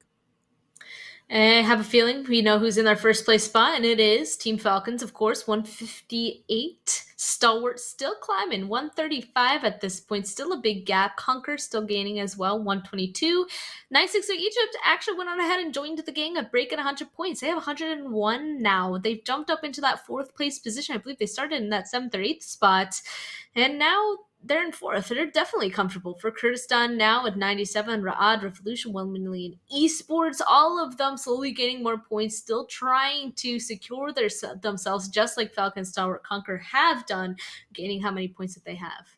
Yeah, it is definitely pretty hot and heated on this first page. But of course, let's have a look at that second page. 1 million Esports for the time being the gatekeepers on to that second, or the first page rather. And of course, Vibe 6 hard on their heels, only 6 points away from potentially making it up onto that first page. Of course, they have added their second chicken to the plate right here today. And as we can see, Clear Vision, Ultimates, Headquarters, KAMIKAZE, Black Cobra, still very close. I mean, not a lot of points really separating these teams, with Triple D, Iraq, and GEEKAY still having to find some good rhythm. But of course, there's still 3 more maps to go. Next up is going to be Erangel, but will it be enough though? You know, I'm not sure. The thing is that we can't really go on ahead and say whether or not they're going to make it or not, because they could totally just have a massive, disgusting game like Falcons have in the past, like 963 just had. So they just need that one really good game, get like 30 points, and they can find themselves back in the running. Yeah, definitely could do exactly that. But of course, looking at what we had in this previous match, we had some heavy hitters come through once again. I mean, 963 coming in with those 8 eliminations, for Kurdistan coming in with 11. Unfortunately, the placement point's not working out, but definitely some beautiful stuff we had right there. But I have to say, that DBS shot we had coming in from Golden, oh, that was like a one-tap knock, one-tap finish. That is what you want. And then, unfortunately, got sent away. But of course, you know, that is one way to really make a good play for the team. And of course, speaking of team, we are going to be heading over on towards Erangel now. So, Span, are we still sticking to wanting to see that northern zone come through? Of course. I mean, of course. Yeah. I mean, we've seen everything else. I wanted to go to the north now. It looks like we're starting down more towards the southwestern side, though, jumping right over Primorsk, over Quarry. And we are going to be kind of going towards the north up there, but it's so far a very southern plain path overall. And I mean, it seems like the zone usually just likes going to the complete opposite of where the plain path is. So if it continues to go on that, maybe I'll get a northern circle. Who knows? I'm still hoping. I still feel like that's really the next challenge that I want to see come out from these teams. Still, that shooting range is pretty sober. Like any of those areas up there is always an interesting game for me to watch. So I'm still hoping it happens. And of course, the team's already jumping, trying to find themselves a good location to play out of, in hopes that they have a good spot for wherever this first circle does eventually appear. Yeah, I gotta say though, like, I'm really hopeful that this is another successful match for the players here from Vibe 6. I mean, 6 points away from making it onto that first page. They are so close. Of course, they started off the first match. They won, you know, taking a beautiful play there, having a bit of a struggle along the way, but beautiful comeback we've seen from them so far here today. Of course, taking that 5th place, I believe it was, in the previous match as well. So definitely the points are starting to get much better for them. But now it all comes down to how are they going to be handling this next phase, as we do get a northern zone. hopefully it keeps staying up there. I don't know. It still has a lot of that southern, like the southern side of this zone is still like the majority of the area that like all the circles have gone so far. So I wouldn't be surprised if it continues to like stay down there. It does look like we have our first blood, and it's gonna actually be from Vibe 6. They got their first kill already. Poor Macady going down. But Vibe 6, it seems like maybe they're starting off on the right foot once again. I'm surprised and not surprised that you want them to continue to do well. Them only being 6 points away, I think hoping that they do well. I mean, that could literally be between them qualifying or not. So we'll have to wait and see if they get that. Otherwise, oh man, I really hope this zone goes north so bad. I don't want it to go into the same space that we've been seeing so far, because the teams already know how to do that. Every single time that we've seen Erangel keep going to that same location, we've seen the teams to kind of take the same compounds. Yeah, and I mean, this could potentially be uncharted territory, which we haven't seen just yet in the qualifiers. We haven't had a zone committing to the northern region just yet. So who knows, maybe this is the match in which all of that starts to change. But of course, I gotta say, it's gonna be quite exciting to see what the teams are gonna be bringing in with those rotations. Will we have that zone continuing up there? Of course, we are about a minute and 30 seconds or so away from finding out where the second phase could potentially be going. Of course, Falcons going through their looting phase up in towards Yasnaya, so nothing out of the ordinary. And this is going to be a very comfortable rotation for them if the zone kind of remains up in the north, because they're already pretty well situated. They were. And Falcons, I have to say, we haven't really seen too much from them today so far. I mean, it's only been 2 games, don't get me wrong. The first match, though, I'm pretty sure we saw them just dying to blue zone. They did get in a fight right before they were taken out, but otherwise, it was Papa Blue that ended up doing the last couple of pieces of damage. And then in this last match as well, they ended up kind of getting the short end of the stick again, kind of being taken out early. So Falcons, I want to see if they'll be able to survive a little bit longer inside of this match. I mean, don't get me wrong, they're kind of vibing. They know that they just need to be in the top 8 right now. They're still holding on to that first place position. They still have a good amount of points in between them and the second place team. So they could honestly probably play out the rest of these games however they want. But it's just a question of, do they just want to end in that first place spot or not? Yeah, I mean, they're one of the teams on here that I think have the least to worry about for the time being, right? All they need to focus on is just still playing good PUBG, right? If they can acquire points, that's all they need, and they are then pretty much almost guaranteed a position, right? I don't want to say they are 100% guaranteed, because anything can still change. There's still 3 maps remaining, including this one. But, you know, so far things are looking really on the up and up for them. Of course, another team that's been on the up and up was 963 Egypt. I mean, they had a really successful run in yesterday's games. And this time around today also, things are really starting to come together, as we saw that chicken come in from them, 8 eliminations to their name. But as I said, going into the previous match, Headquarter is still going to be a team to watch, right? Because they were heavy hitters coming in on the first Erangel visit, bringing in those 7 eliminations. So hopefully, you know, they kind of piece the things together, get everything working in their favor, and yeah, let's hope they have a successful game. In fact, I'm hoping for all the teams to have a successful game. I'm really struggling here today, but either way, it is what it is. You know, like, at the end of the day, all we want to see is some really good PUBG being played. And I mean, so far these teams have not disappointed on that front whatsoever. Nope. First 2 games, absolutely disgusting in terms of performance. We ended up seeing a lot of interesting gameplay come through from the teams, so I'm expecting this one to be not different whatsoever. And here we go. KAMIKAZE already starting to make a move on out. Looks like they're dropping each other off, grabbing themselves some vehicles before continuing on. It's down here. Revolution still on Military Island. I feel like it's these guys that'd be like, I want to get on the mainland as soon as possible before everything along my bridge is filled up once again. Because I feel like whenever the zone has kind of gone into this area, there's always somebody that ends up holding the bridge that kind of hurts Revolution in their first rotation. And they need to be having some good rotations as of right now. They need to be getting across, getting themselves a good spot. So I'm hoping that they leave sooner rather than later at this point.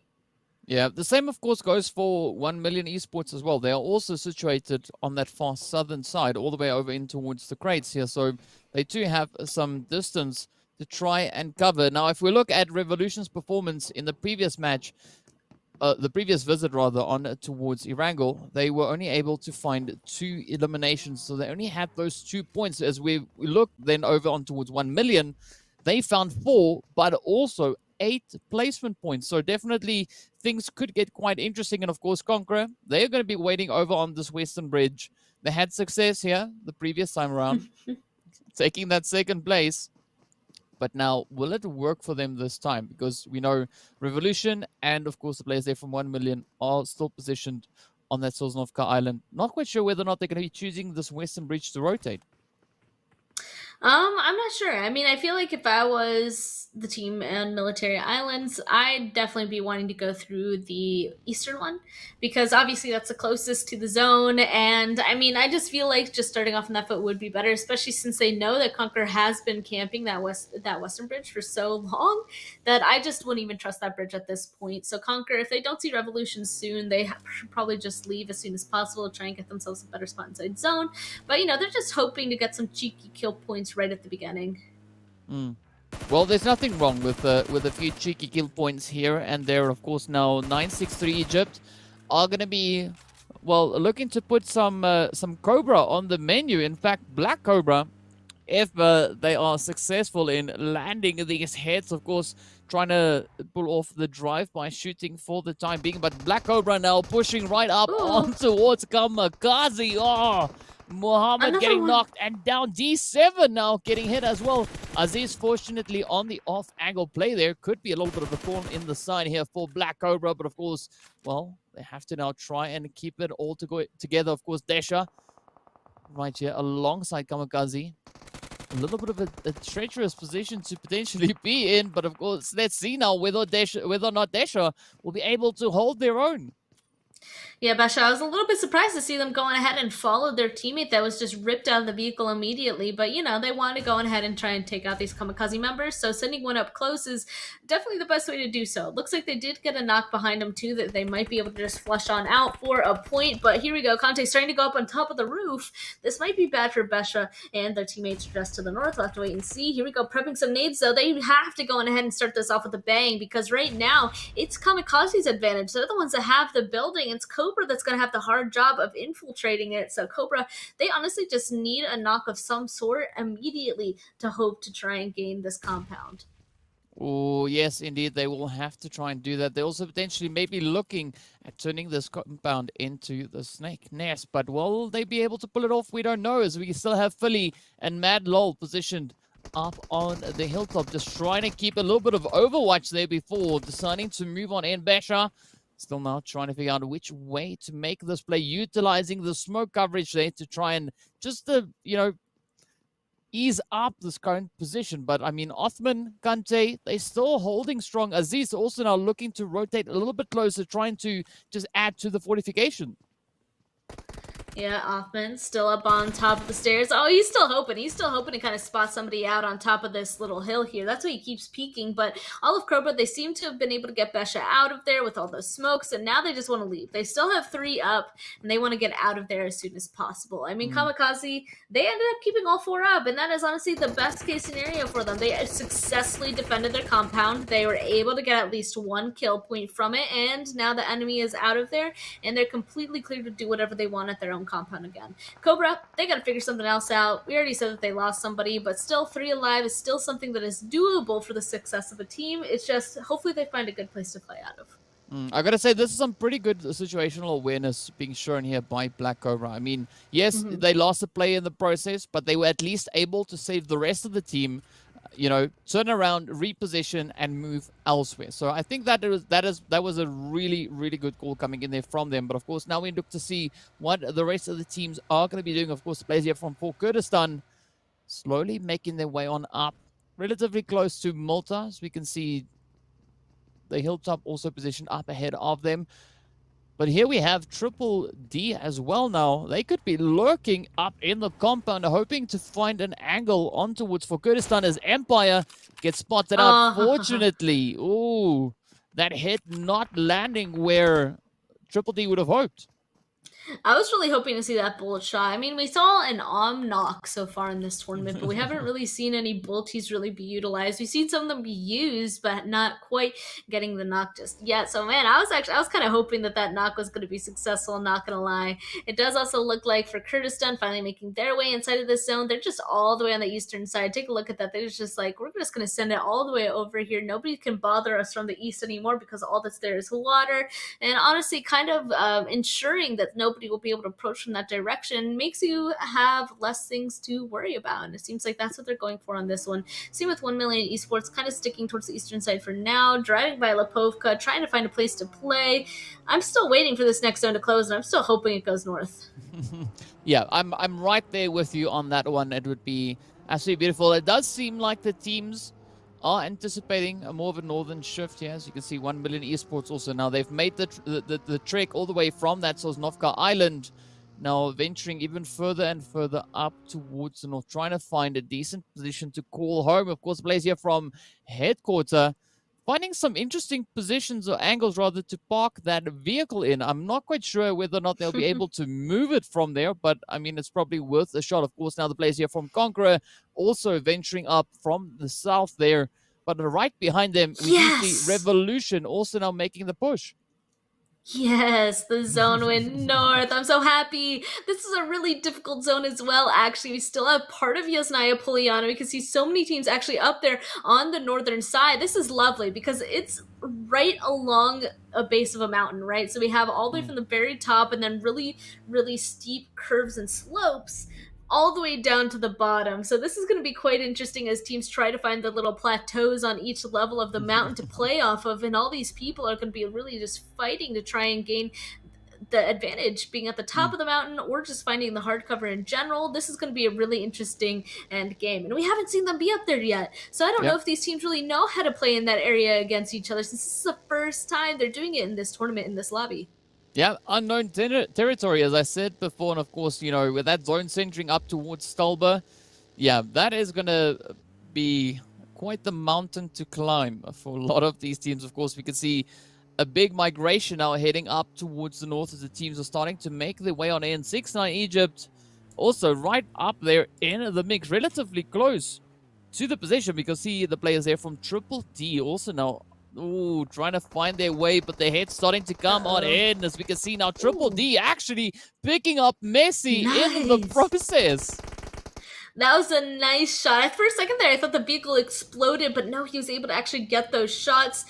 They should be able to go and potentially... No, he's just out of there. Now they just have 3 left. They just got to keep driving, honestly. Just start going around. Just leave as fast as possible before Triple D can kind of go ahead and push you guys and potentially put more pressure. There you go. They're trying to drive away. Already still shooting at them. Oh, no, with the buggy, with the huge tires. He just has to run at this point. Just run, Zexy. No, he needs a rescue mission. That's a hard place to be for 963, and it looks like their counterpart that they usually do well with in every single game, Stalwart, also trying to push up a little bit more actually on this northeastern side. Again, already in a fight with 4 Kurdistan. Yeah, this could actually be an interesting play here for Kurdistan. I mean, Golden, a little bit separated from the rest of the team, but we do see Empire and Anaconda now looking to just move themselves a little bit closer. But I mean, if Stalwart play these ridge lines, they could definitely find a really strong angle up towards them, but only time will tell which one will be favored here. So we now get ready to see where they're going to be going. Headquarters, of course, position just up ahead as well. Also now adding to the complexity of these rotations. And I mean, this mountain, Span, it's going to be an uphill battle all the way around. Oh, yep. Definitely. That's why I'm just all like, honestly, trying to get to the top from the very beginning is probably the best case scenario. Get yourself in those compounds up towards Stalwart, like, and just something up there so you don't have to worry about pushing up into people above you, because that's just always a disadvantage from the very start. It's like you can't even really see them through the grass. The people above just always have the advantage, always have the high ground. The zone's going to pop, and it's even going to go towards Stalwart even more. So the stress of getting up there is even higher. And it looks like Yasnaya Poliana, though, isn't going to be unscathed. Yet another fight. 963 finally found their way inside this zone, but now they've come face to face with Falcons. This is where they drop, so they should honestly be fully kitted out in this fight. 1 million, the first team to fall. Meanwhile, Falcons are going to be looking to now use this opportunity. Is actually getting knocked right on down. Up comes the rush. Nossa holds their own with that, putting a beautiful hit right up in towards Wade. But let's see, will Never Alone now be able to make that breach? Just sending out the molly. Oh! Beautiful one coming in from Yusuf. Falcons really looking so comfortable in fighting in these compounds. But of course, now 963 being put on quite a bit of a back foot here. Yeah, I think that means that there's only one of them left. Not even close enough to try and get the res onto Zuxi. Here we go. Going to take some shots into Yusuf. Taking 50 HP. Still alive, though. All of Falcons know exactly where he is now, so I wouldn't be surprised if that push comes through very shortly, just as the zone is closing. So not only do they have the pressure from the actual enemies, the people that they're playing against, but also the blue zone. Oh, this is making me a little bit nervous. No, ran into a tree. That was a mistake. They need to be pushing this as fast as possible if they're hoping to save their teammates. Wow, this could be a good play now. Maybe for 963, they would have maybe grabbed the vehicle and tried to just get the heck out of there. But of course, now Falcons move in swiftly to clean it up with that. They are now potentially maybe down to 2. Of course, we do see Yusuf going in for the res, trying to pick up Katan. But now, this is where things are going to get super challenging, as those late rotations, especially moving into a challenging region like this, could be very trying for these teams. Yeah, and we can even see in that mini-map that there's a team right above them. Revolution will be eliminated in the meantime. 13 teams still left, still trying to take people out to get into those placement point areas. Stalwart is finally going on ahead and making a push towards the team right above them, GK. They have a little bit of a ridge they don't have to entirely worry about, but they clearly know that each other are there. They're both looking in each other's direction, and to honestly be able to continue this game, you don't want to leave the edge of your zone occupied by an enemy team. So both GK and Stalwart are in the interest of clearing their edge. Unfortunately, though, wow, Stalwart getting shot in the back by CONQUEROR. That is not a good start.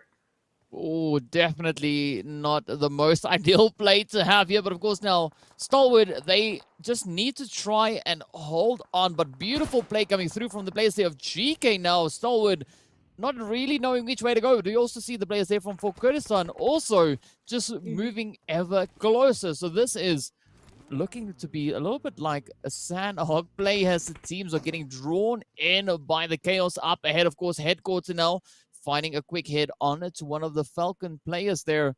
But will they be able to make it out of this one? As you can see, Never Alone now starting to rotate up. But a lot of edge play coming through from these teams, as center zone is on the side of a hill. I mean, it's brutal to try and be in there. Don't get me wrong, there are some locations that are unplayable, and it looks like the teams are going to be forced to go ahead and try to find them because the zone actually went and centered around that area. But I think why it's so chaotic right now, why people are playing the edge so much, is because, like you compared it to Sanhok, it's specifically because teams haven't played in this area against each other just yet. Usually the safest places to be are, of course, along these ridges that definitely provide you some easy cover. All these spots are very well known that are in fact playable, and same with the edge. You know, they don't have to worry about their back whatsoever, so that's what teams are going to be gravitating towards. So it's not entirely going to work out, though, especially since this next zone is kind of forcing teams to kind of think and figure out their terrain around them. But Clear Vision, they're going to be kind of holding out 5-6 before they make a push on in. And with seeing how many people were along the edge, though, everybody's going to be pushing in towards the circle, and of course not all of them are going to survive. So we'll see who along the edge is going to survive and who's not. See, at this point, it's quite difficult to say if it's going to be better to get an early play onto that rotation, or whether it's going to be easier to rotate in a little bit later, coming in with that, you know, kind of waiting for the chaos to be cleared up ahead. I mean, this looks to be pretty brutal whichever way. Look at the sheer numbers of players now rotating up. We've got Vibe 6 as well as GK just trying to wrap around this western front. KAMIKAZE not knowing what is going on. Clear vision right there as well. Oliver now bleeding out. Red getting sent away. Will we see Marley be able to hold on as KAMIKAZE look to clear it up? The shots continue to fly, and with that, Marley gets sent away. 11 teams remain, but absolute chaos on this western front. It's difficult. It's difficult to go on ahead and get inside of this zone. So many teams. Look at that mini map. There's so many colors. KAMIKAZE, honestly, the best position so far. They're able to identify that this road is a place that they can play relatively safely, and hopefully they'll be able to utilize the angles that they have from here to get the kills of the people around them. Vibes, though, looks like they're kind of giving up, making an entrance in that direction, starting to go more towards the northern side. GK just taking a ton of damage. I don't even know where they're going to end up going, but from this little ridge that KAMIKAZE has, I'm hoping that they can go ahead and take a look at their north, their south, and just take advantage of everybody that's moving around them. Well, this is just sheer chaos spread on this western front, but this is also a good position for some of these teams to go a little bit, elimination farming, as we can see GK now trying to push up on towards KAMIKAZE. Oh, Azem gets knocked right on down. D7H trying to push on forward. Oh, Aziz. Now, the last accompanying player here, will they be able to get this clean sweep? Oh, the shots come through. GK so low, very close. Oh, but the hits come through, and with that, GK get eliminated. KAMIKAZE sitting on 10 eliminations. Man, this is absolutely insane stuff. I'm not surprised. They have the best spot so far. It looks like yet another team, CONQUEROR Iraq, will be taken out. Headquarter ending up finding themselves a little bit of bowls just outside of this next circle. So they're going to have to figure out the next best place to really play. Because see, Ra'ad also were kind of checking it out, seeing if anything was playable, but ended up leaving immediately. Either their team is in a fight somewhere else, or they realize that it's really difficult to play down there. It looks like it's the fight thing. Cobra, one of them getting knocked. There's still a couple left down on the southern side, and an entirely different team as well, being Triple D. So let's see if Ra'ad's going to come out on top, or if Black Cobra or even Triple D is going to kind of surprise them in this situation. Philly, though, seems like he's deciding to go for the patient route, just trying to stay alive and get his team placement points.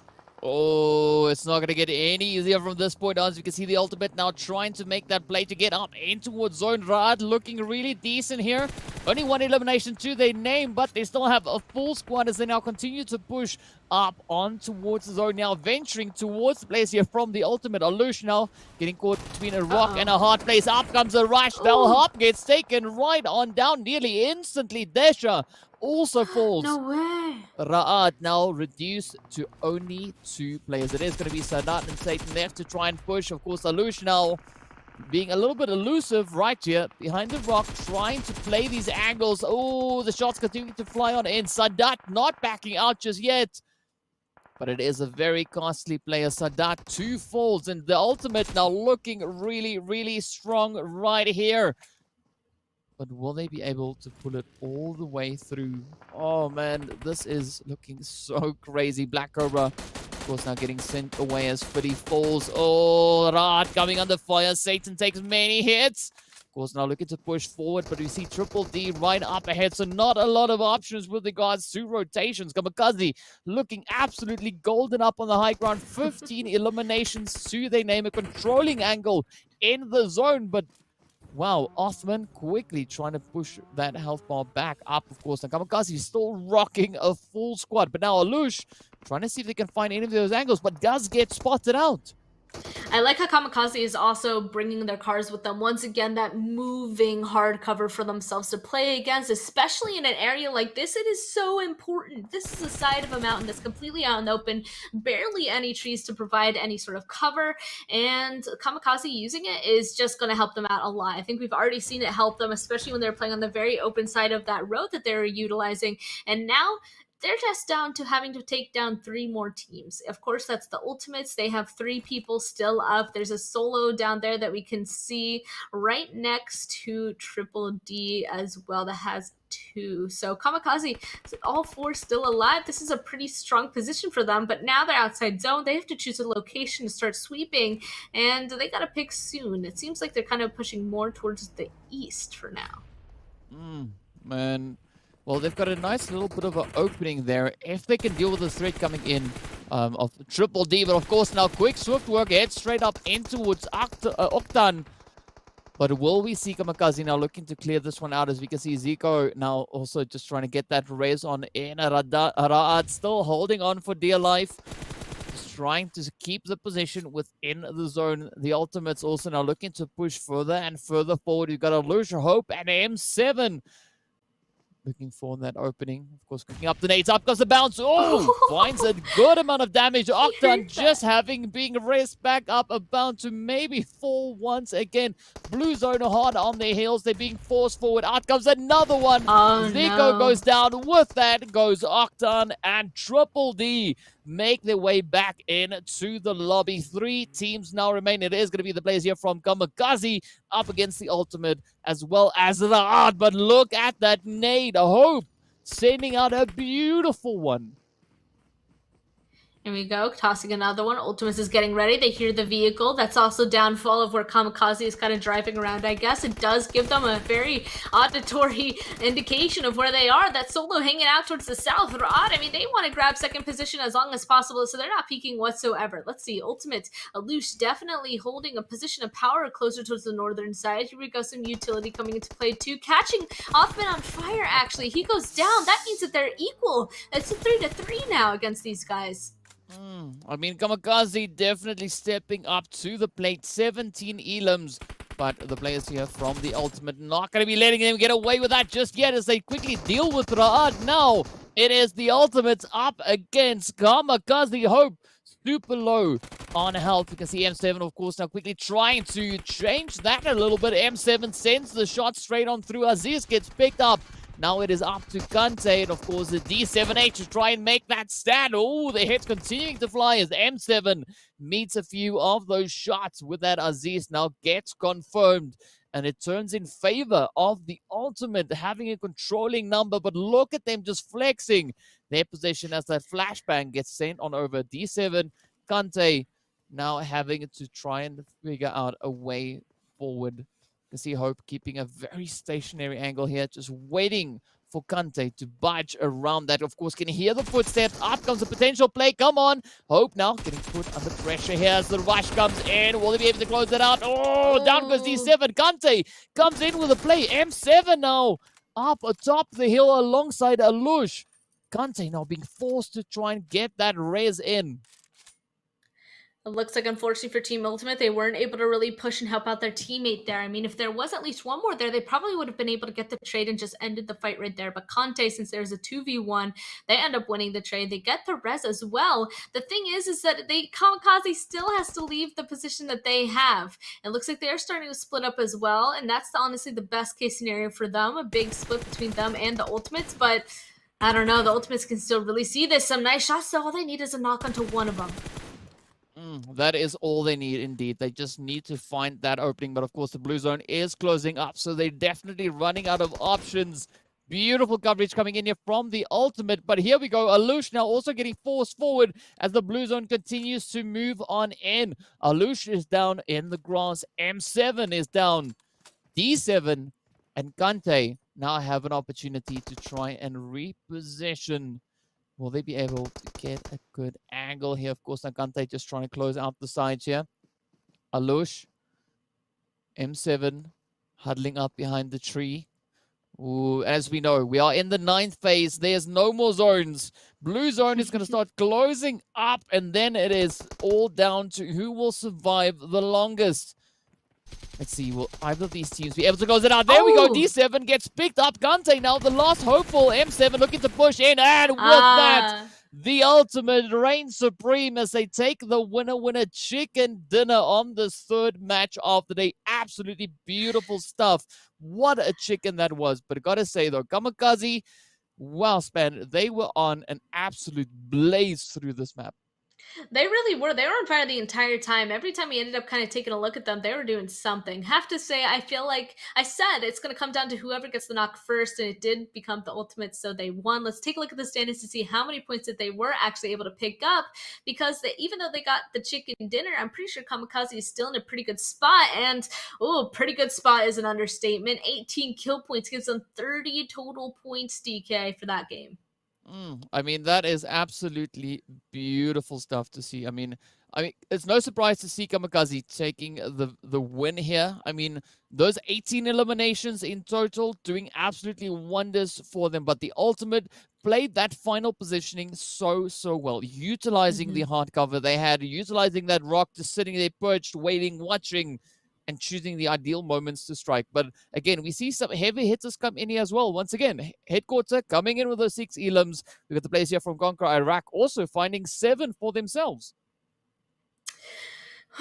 Yeah, and taking a look at this, I'd like to point out as well that if KAMIKAZE actually won that match, they would have had 33 points, and that actually would have been the most points for one match. Because, you know, I was kind of keeping that in my mind. Falcons currently has that position with 31 points, I believe. So KAMIKAZE almost broke it, but not quite. Ultimates, I already said it. They were able to really kind of like walk circles around KAMIKAZE until the very end there. But let's take a look at the second page as well, because Stalwart with 5 points pulling on in that 8th place position, and 9th, it looks like it goes down to 4. So at least the majority of people were able to kind of grab themselves some points in this one, but it's really the teams that I want to look at that are on this second page, because you can see Team Falcons for Kurdistan, Clear Vision, Vibes, 963 Egypt.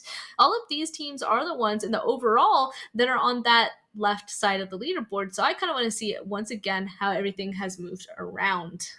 Yeah, well, definitely quite a bit of moving coming through there. I mean, we wanted to see that northern phase. That is exactly what we got, and what a beautiful performance that was. I mean, Stolber is a challenge in and of itself, especially with where these last few zones just moved into, making it so difficult. But the teams, once again, stepping up to the challenge, holding their own, bringing forward some beautiful PUBG gameplay. And of course, speaking of which, we are going to be moving into a quick break. We've got 2 more maps to go. Don't go anywhere. We'll see you guys right back after a short few minutes.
Hello and welcome back to the PUBG Mobile Pro League Arabia Qualifiers for Season 3. My name is GEEKAY, with me is Spancog. If you're only joining us now, you've missed out on some beautiful PUBG as we saw the third game coming to an end. Of course, the zone shifting to the north, which we haven't had yet. And of course, KAMIKAZE just reigning supreme with 18 eliminations. But let's hop over onto our overall standings to see what the current point situation is.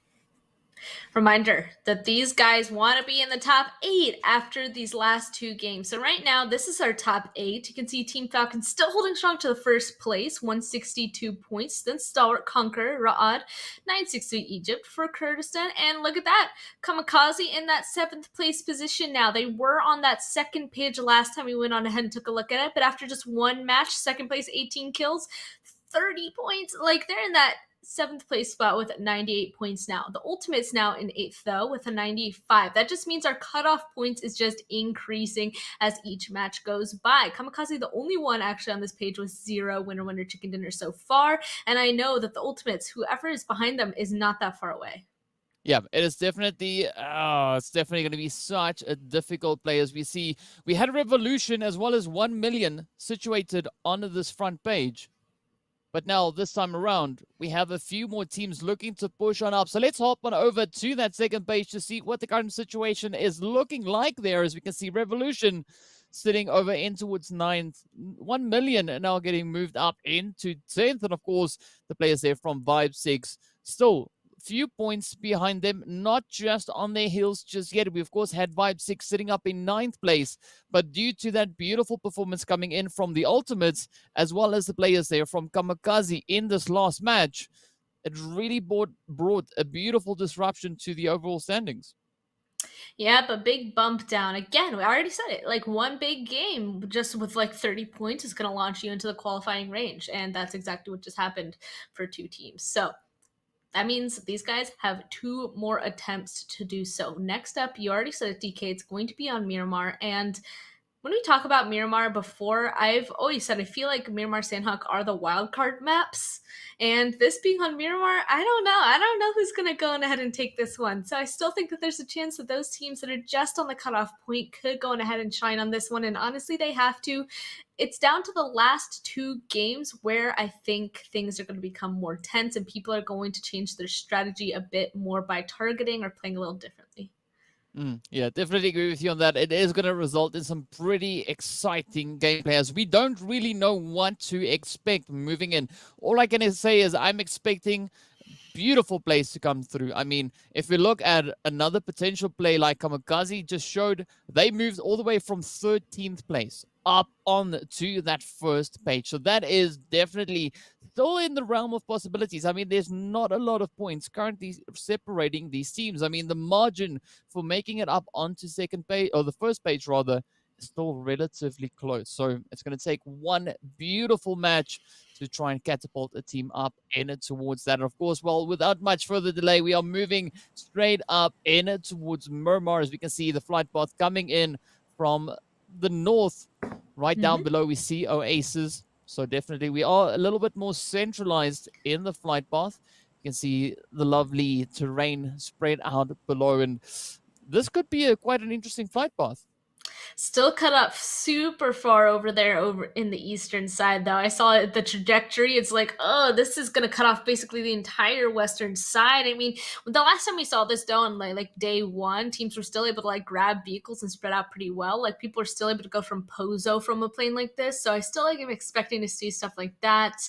And because of that, I mean, since they are so able to do that, no matter where this first zone goes, I think everybody's going to be able to obviously make a move towards it. It's just going to be those people that are inside of it that aren't going to have to move as much. They're going to have the nice advantage. I feel like on Miramar specifically, the last 2 games that we've seen of it, because there's only 1 per day, it are those teams that set up pretty close inside of that first zone. And the second zone, I feel like that do the best on Miramar specifically. So time to finally see who's going to take that title just after this first zone pop shortly. Well, we've seen the players from Falcons as well as for Kurdistan having a really good run on it on day 1. And on day 2, we had Stalwart And of course, the players coming in there for the side of 963 Egypt, also Ooh. having a very successful play. But again, ooh, we are into North, the woo! northern zones. This is going to be beautiful to see. Of course, Raad already in a very comfortable position right up in towards La Cobreria. But I mean, look at the players there up in towards water treatment. The KAMIKAZE team had a beautiful run over on Erangel. Now, will they be able to strengthen their position and maybe duplicate that once again? Of course, we'll have to wait and see what exactly the teams have in store for us. But here we go, 1knock90, starting us off with a bit of that Winchester tapping. I was really hoping he was going to hit that, I'm not going to lie. I mean, obviously, that would have been horrible for 963 Egypt. That would have just been the end for one of them, I think. But the win, you barely get to see that. There's not that many chances to see a Winchester. It's only in these very first fights that we see them actually be utilized. And that's because usually right when you find a next gun, you just got to get rid of it immediately. But it does look like the time is over. 963 will just be able to go ahead and loot up the compounds that they have. And the others are just going to start retreating up towards San Martin, where they can continue their looting up there. We can see the rest of them inside vehicles, slowly trying to get closer to wherever they're going to be looting. And I'm excited for this northern zone once again, because once again, we haven't really seen it happen on this map. So all these teams kind of going into uncharted territory once more. I want to see what comes out of it. And you already pointed out Raad, GEEKAY, a couple of teams up there on the northern side have a great starting point. They're barely by anybody. If I was any of the teams, I'd want to be Raad, because that is a fresh starting point. Honestly, they could leave at any time and they'd get themselves a great spot in this zone. Yeah, they definitely could have a very favorable play depending on how they play these next few phases. But of course, now this is where the hustle is going to be real. A lot of teams now trying to make their way on through. Of course, we got the players here from Black Cobra all the way down towards the mine. Now, just trying to find a good spot to get their looting done. Of course, not a lot of options really in this region, as you've got a few scattered buildings here and there. But of course, you know, in the mine itself does at times have some really decent looting. Of course, if we look all the way down over towards the Puerto side, this is where we see the players here from Vibe 6 now making their way on through. And I'm curious to see what Vibe 6 is going to be bringing in right here on towards Miramar. You know, like we've seen them before. The first time, the first visit rather on Miramar, they weren't successful in finding any eliminations, as they were the first team sent away. Of course, the second time around, just yesterday, they at least found 2 eliminations and came in with that 8th place finish. So definitely improvement there, but will we see that rise continue through here today as well? Time to wait and see. A lot of these teams down here, they're going to have to be making a move on quite shortly. We can see that the next zone has already started moving. This blue, this is a big map, so it is going to take a while to actually reach them, but they know that it's starting to encroach on their position, and they have to finish up their looting as soon as possible. And honestly, since the plane pass started on the northern side and the zone went to the northern side, all those people that jumped immediately, they're literally in the prime position ever. They got to start looting first, and they don't really have to move anywhere. All these guys who waited to stay and jump all the way down here, they got the definite short stick in that they had to wait longer, they have less time to loot, and they have a long rotation to go. So kind of a difficult situation for these guys to get out of. They ended up choosing this spot though, and since this is their usual drop spot, they should be very used to make a rotation no matter where the first zone goes. So we'll start being able to finally see those rotations though for the first time, since we haven't actually been forced to see them go in that direction just yet. Yeah, it's going to be quite interesting, definitely, where these teams will be moving up into. But look at this, Rex now from Revolution, trying to get the hits up in towards Othman. KAMIKAZE now coming under fire. Aziz also is just trying to duck, dip, dive, and dodge the bullets as they continue to fly on through. Oh, Aziz does get picked up. Rex finds the second one as well. Othman also now going right on down. Beautiful start for the players here of Revolution. KAMIKAZE having a little bit of a tough time this time around. Of course, D7 are coming under fire as well. Now trying to run for it. Al-Hajj lands a beautiful hit, and that is 3-4-3 so far on the players of KAMIKAZE. I was gonna say, at least they're gonna be able to keep 2 alive. They should just leave and live somewhere else as a duo, but Not even. Unfortunately, now it's just down to Conte as a solo. Already, we're only 6 minutes into the game. Revolution just chasing it down. I mean, they're gonna flush this character out, and that means Kamikaze really just has one person left. There's no way that they should know where that last solo is at this point. He's been driving for a while now, but Kamikaze, this is gonna be a rough game for them to complete. That solo, he instantly has to go into stealth mode. Mm.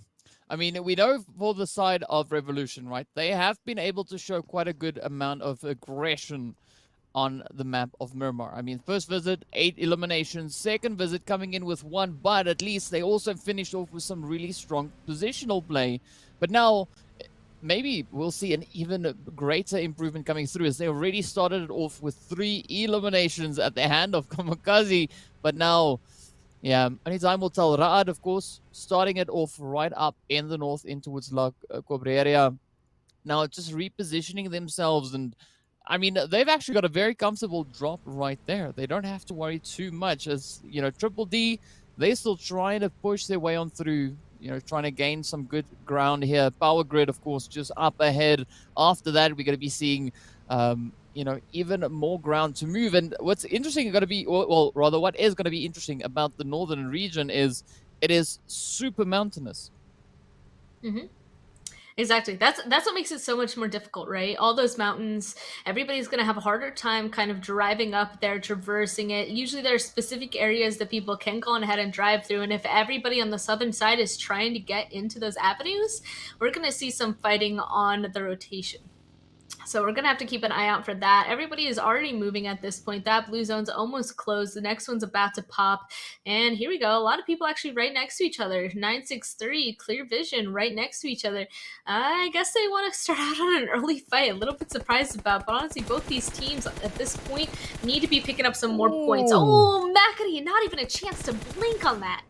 Wow, Nossa coming in with a beautiful spray down, stopping McAdee right there in their tracks. Of course, now Oliver was looking to push in, but now maybe changing their mind, looking to push off in a different direction. You can see, of course, Zuxi coming in right behind them. So this could be a bit of a death trap. Down goes Oliver. Molly now making a dash, trying to get up into the zone. Nossa not done with them yet. Zuxi now on the opposite end, also looking to see if they can find a good approach to maybe find out the final few players there from the side of Clear Vision. But, well, Oliver's fate has been sealed as the shots come through, and Zuxi rather lands a beautiful one right there. Now it is all down to Marley and Red to try and make the rest of this map happen. Yeah, and they're already just rotating into this next zone. I mean, you can see it decided to basically center on the mainland. And again, they just have to find a great place to play out of. Try and get as center as possible, grab themselves a small compound, just chill out there. Luckily, Miramar, up here, there are a lot of opportunities to find themselves a good compound. They have to kind of balance between choosing one that's really good, that a squad will want, and one that, you know, isn't as, wanted by teams, but no way, Stalwart, surprise! What? Taking down 2 people in one. There's only one left. The other one's super far away. Wow, easy now, just moving on up. Shelby up on the hill, tries a jump shot, but easy. And Abut says, oh no, you will not do that. But now they need to be careful, because 1 million also on the approach. The Stalwart could be having a little bit more than they've bargained for, but so far handling the situation relatively well. But here we go. Will we see 1 million being drawn up into this potential engagement? I mean, this could still swing either which way. I like the approach coming in here now from Stalwart. As you can see, 1 million right up ahead as XT comes in. Abud is patiently waiting. But a beautiful spray coming in here from 1 million.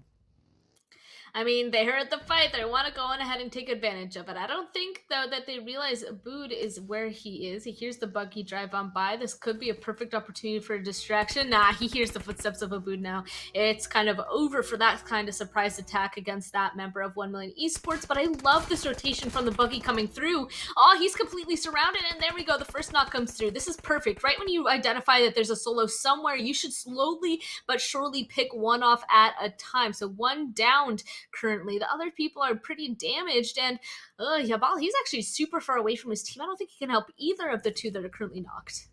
Yeah, it is a good roll, a good start here for the players of Stalwart. But of course, now Gaga trying to get that res up in towards Soon. Up comes the Bud, trying to find the angle. Ooh, does spot them out. Down goes Gaga, Oh. down goes Soon. Now it all turns to Jabal on the far offside to try and now make it work on out. But this so far has been a very costly play for them, as we can see, of course. The players here from Stalwart looking absolutely amazing. Mexico, of course, still going to be bleeding out. Up comes a quick res in from Easy. But fortunately, it is second phase, so not a lot of damage being dealt just yet. But Jabal now being put in a very difficult position. As we can see, XT is not going to be making it. Not at all. Jabal at this point, once again, just has to survive for the team. So now we officially have two solos out there holding it down for their team in the second to last match of these qualifying games. Both teams need points, so they're going to be going for placement as much as possible. The thing is if they do survive into the late game, I've said it multiple times before, solos, they have either no power or all the power in end games. They can either be taken out immediately or they can completely ruin a game for a team, completely change the tides, basically choose who's going to be winning the match, and sometimes it is them. This next zone's about to pop, though. Let's see if it's going to hard shift, and it does. No way up to the northern side. We're talking about mountains, and this is literally the worst kind of area if they have to traverse mountains. We have that big one by Crater Field, so we can see Ra'ad currently on. But even further to the north, there's so many ridges that these teams are going to have to deal with. Yeah, I mean, Falcons and Ra'ad looking absolutely fantastic in their setup in this phase. But of course, now we do see the players there from Clear Vision being the first team getting sent away. GEEKAY up on the hill now trying to dodge the bullets coming through for Kurdistan. But one knock 90, and the rest of the players here from Kurdistan now actually positioned down in the bowl. GEEKAY taking a really good spread, good coverage on the area down below. Yeah, but now they're not even inside of this next zone, so they're gonna have to kind of figure out how they're gonna deal with GK or a way to kind of disengage out of this little ravine that they found themselves in to get around them and get to the northern side. Because for Kurdistan, if they wait here for a long time, there's so many teams that are gonna be making it in front of them, and we already said how hard it is to be driving up in the northern zone like this. It's gonna be a rough one. GK, I feel like they're even kind of thinking about, do we want to stay here or do we just want to leave? They're kind of moving their vehicles around, getting shot up from the north and the southern side. I don't know. I wouldn't even want to be here anymore either. Ra'ad, they're in honestly the perfect spot. They're so spread out. They have that big ridge and they can see everything. Look, Sitin, even he can participate in fights from long, far away. Well, a good long-range spray coming through there for the side of Ra'ad. But now, I mean, now all they got to do is just keep the position and just pick away at the teams as they start rotating in. As of course, now the shots continue to fly down the hill.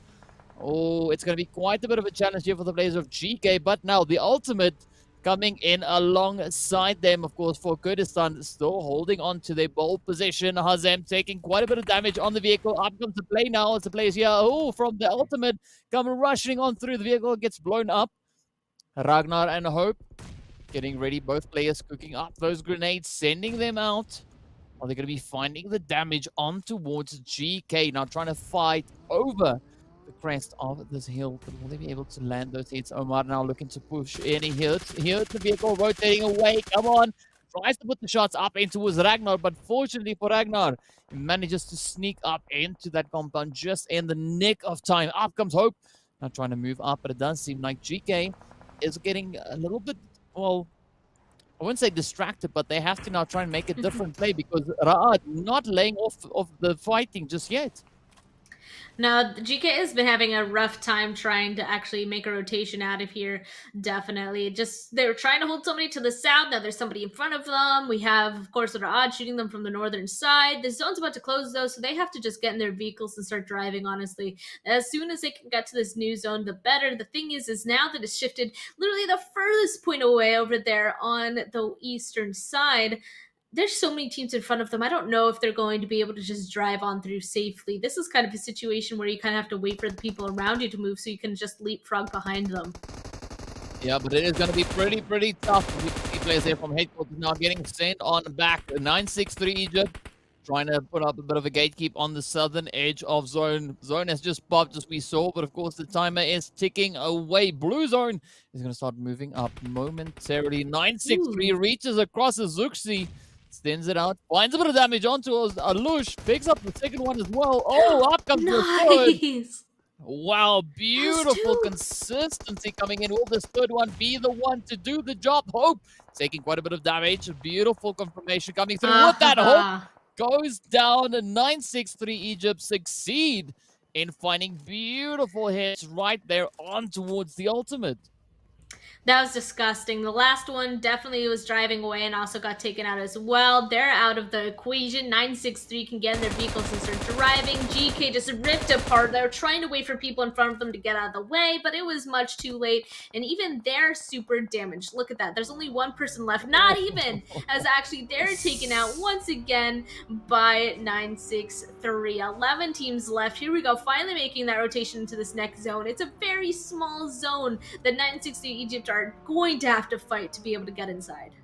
Oh, down it goes. One knock 90 for Kurdistan. Of course, Anaconda also now getting picked up, and down they go. Ra'ad still positioned over on towards the western side of the zone. You can see 963 now just rushing up in towards the zone. 10 teams remain. Triple D positioned a little bit further away. They're very watchful eye. I have 963. Egypt tries to move on in.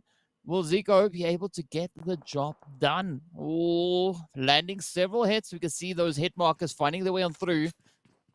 Zico and the rest of the team here from Triple D trying to stay pretty aware of the surrounding area. You can see Kante off in the distance, focusing on towards Ra'ad. A very challenging zone to play with, and not a lot of good angles really for these teams to utilize. No, not at all. This is literally the last place that you want to be, but in a zone like this where they were coming in so late, like, they're lucky to honestly have gotten anything.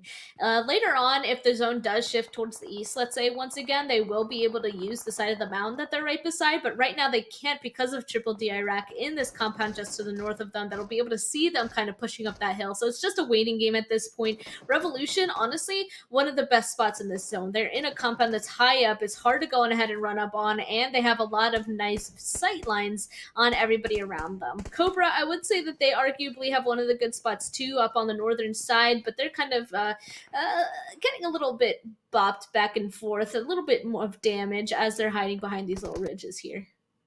Yeah, they're definitely going to be put to the test. Of course, we can see a lot of edge positioning coming through from a lot of these teams. Falcons also up on towards the north. We can see Madlol now starting to move that vehicle a little bit further away, trying to potentially save it out. But the zone is getting ready to pop. It is going to be heading right on down towards Revolution. You've already said they are holding a beautiful compound, and now they get to show us what they can do with that controlling position. And all those teams that are just on the edge on the western side, I was thinking they're definitely going to have to move from there, but they do not have to move whatsoever. They're so content with the location that they have. The only thing that I'd say is where Triple D is, that is such a large compound that if anybody is really desperate to be trying to get somewhere, I wouldn't be surprised if they choose that location to crash on. So we'll just have to wait and see how these teams are going to be traversing inside this next zone, because there's a lot of teams still alive. Still 10. This zone is much, much smaller once more. Cobra starting to make a move. Not quite sure where they're going. They're trying to pull into the compound that they have that's barely on the edge of zone. I guess we'll have to wait and see what they're going to do for the long run. Oh, Falcons crashing though. Yep.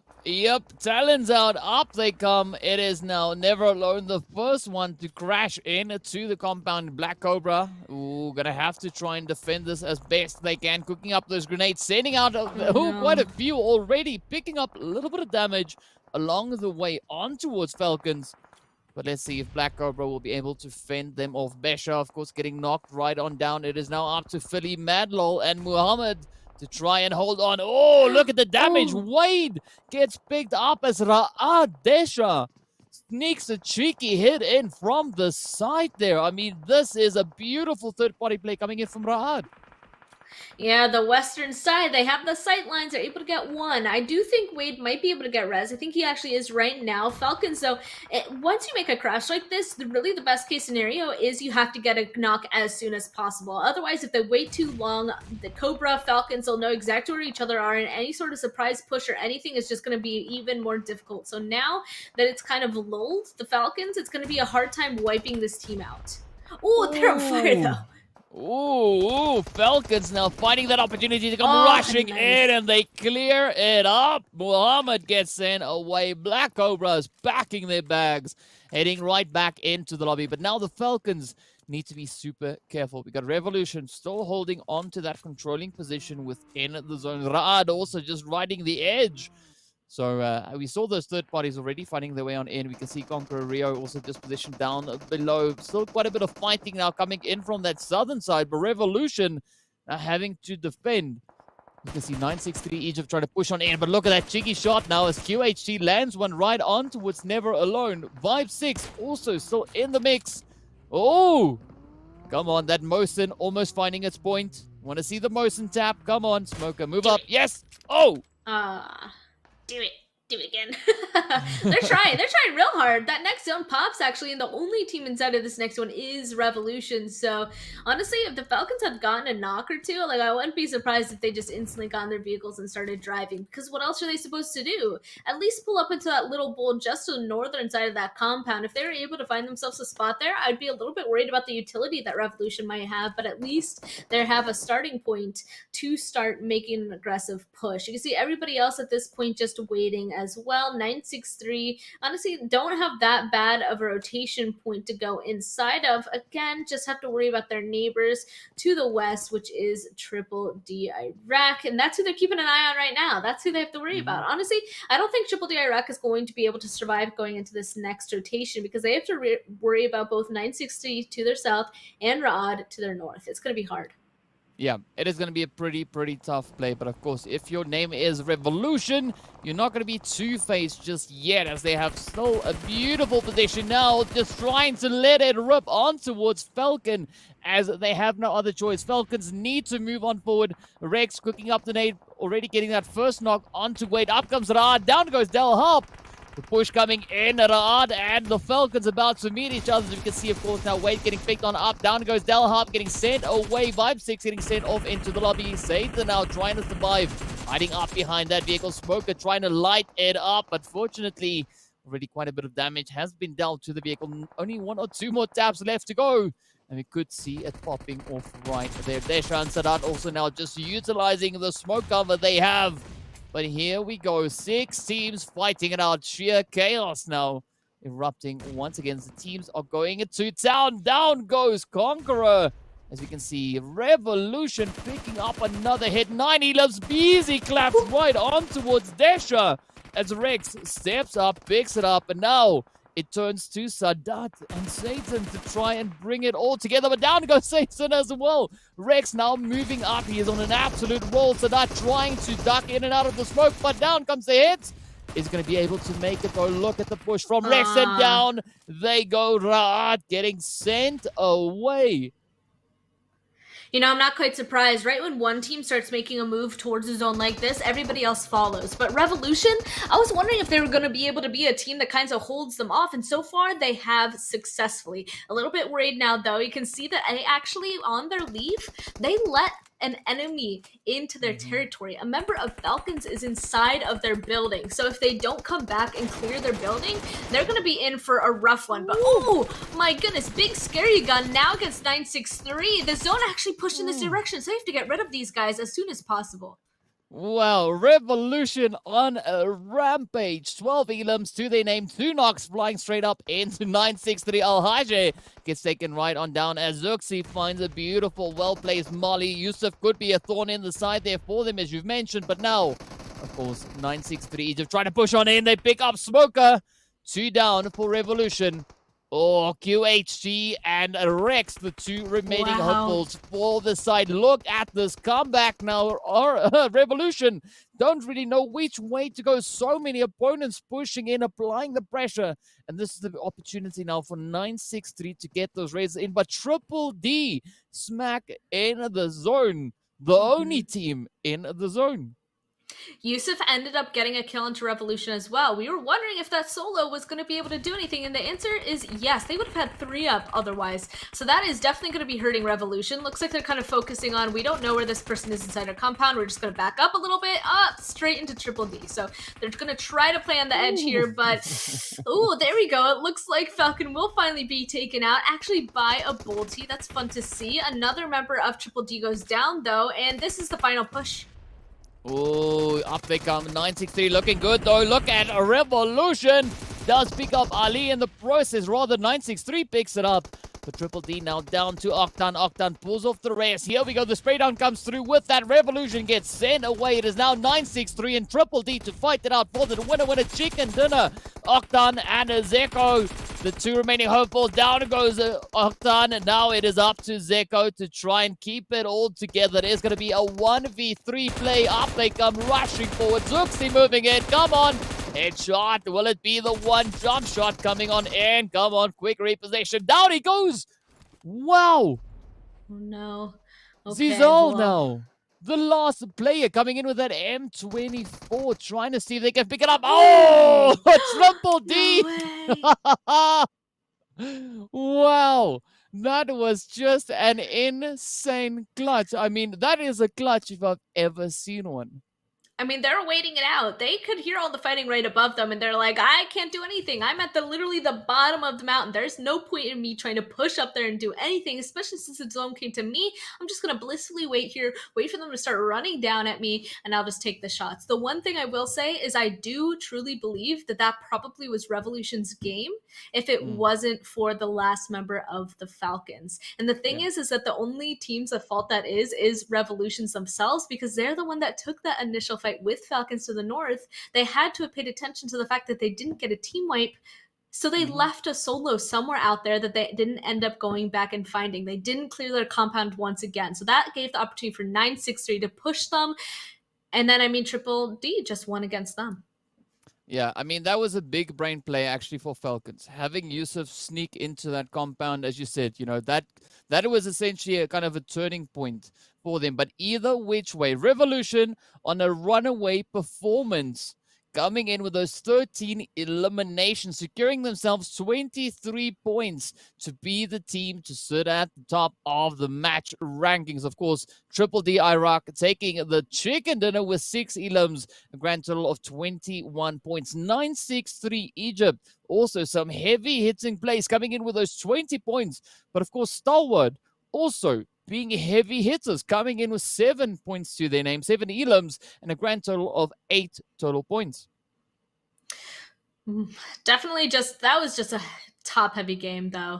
All those teams that were somehow able to find themselves a good position to the very end, they stayed alive the longest, got in the biggest fights. Revolution, I mean, I'm not surprised. They had pretty high kill points because they had the best spot inside of that zone. And like I said, I mean, you just have to be so careful when you are in a position like that and you have 10 billion teams pushing you. You just need to make sure that you're careful in getting rid of everybody around you. But I mean, they couldn't find the solo. What are you supposed to do about that? Let's take a look at the second page as well. Well, some beautiful, beautiful plays coming through right here. And of course, if we look at the second page, we see Vibe 6 sitting right up at the top of that with 2 points alongside GEEKAY and the Ultimates. Of course, a little bit further down, we see Black Cobra and KAMIKAZE. KAMIKAZE having an absolutely phenomenal performance on Erangel, this time around on Miramar.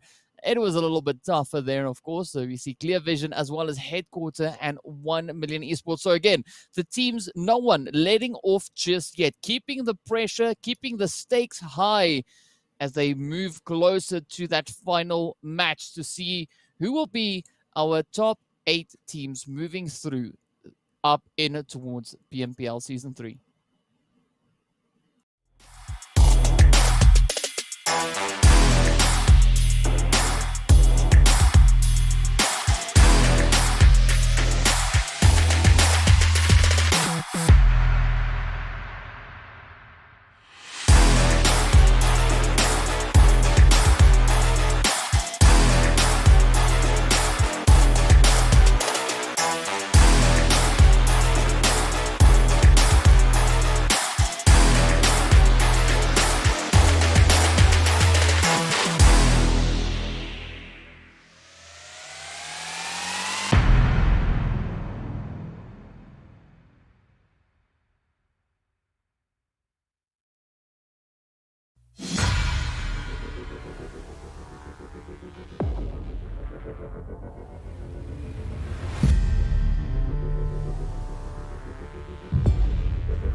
Hello and welcome back to the PUBG Mobile Pro League Arabia Qualifiers for Season 3. So far, it has been absolutely fire. The last match we saw was just insane over on towards Miramar.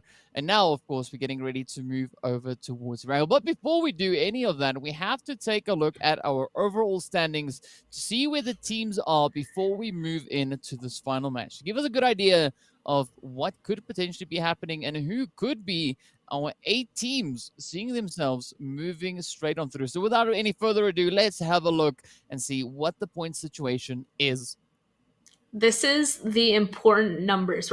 This is our final look before our last match. So this entire time, while these teams are playing, they're going to be able to see these points. And of course, keep this in mind while they're playing. They know who they have to do better than. They know who they're hoping to get out early. And they know who they can feed points if absolutely necessary. You know? So as of right now, Falcons, 177 points, still holding on to that first place. Stalwart still right behind them. And as we go down, I mean, Stalwart, CONQUEROR, 963, Revolution, Ra'ad, for Kurdistan, KAMIKAZE. These are our top 8 teams as of right now. If this was the last game, these would be the teams that are qualifying. However, there is one last match. It's going to be on Erangel and DK. 99 points for KAMIKAZE. We know that there's a lot of teams really close to that number. So there's a couple of teams that are going to be duking it out for these last couple spots.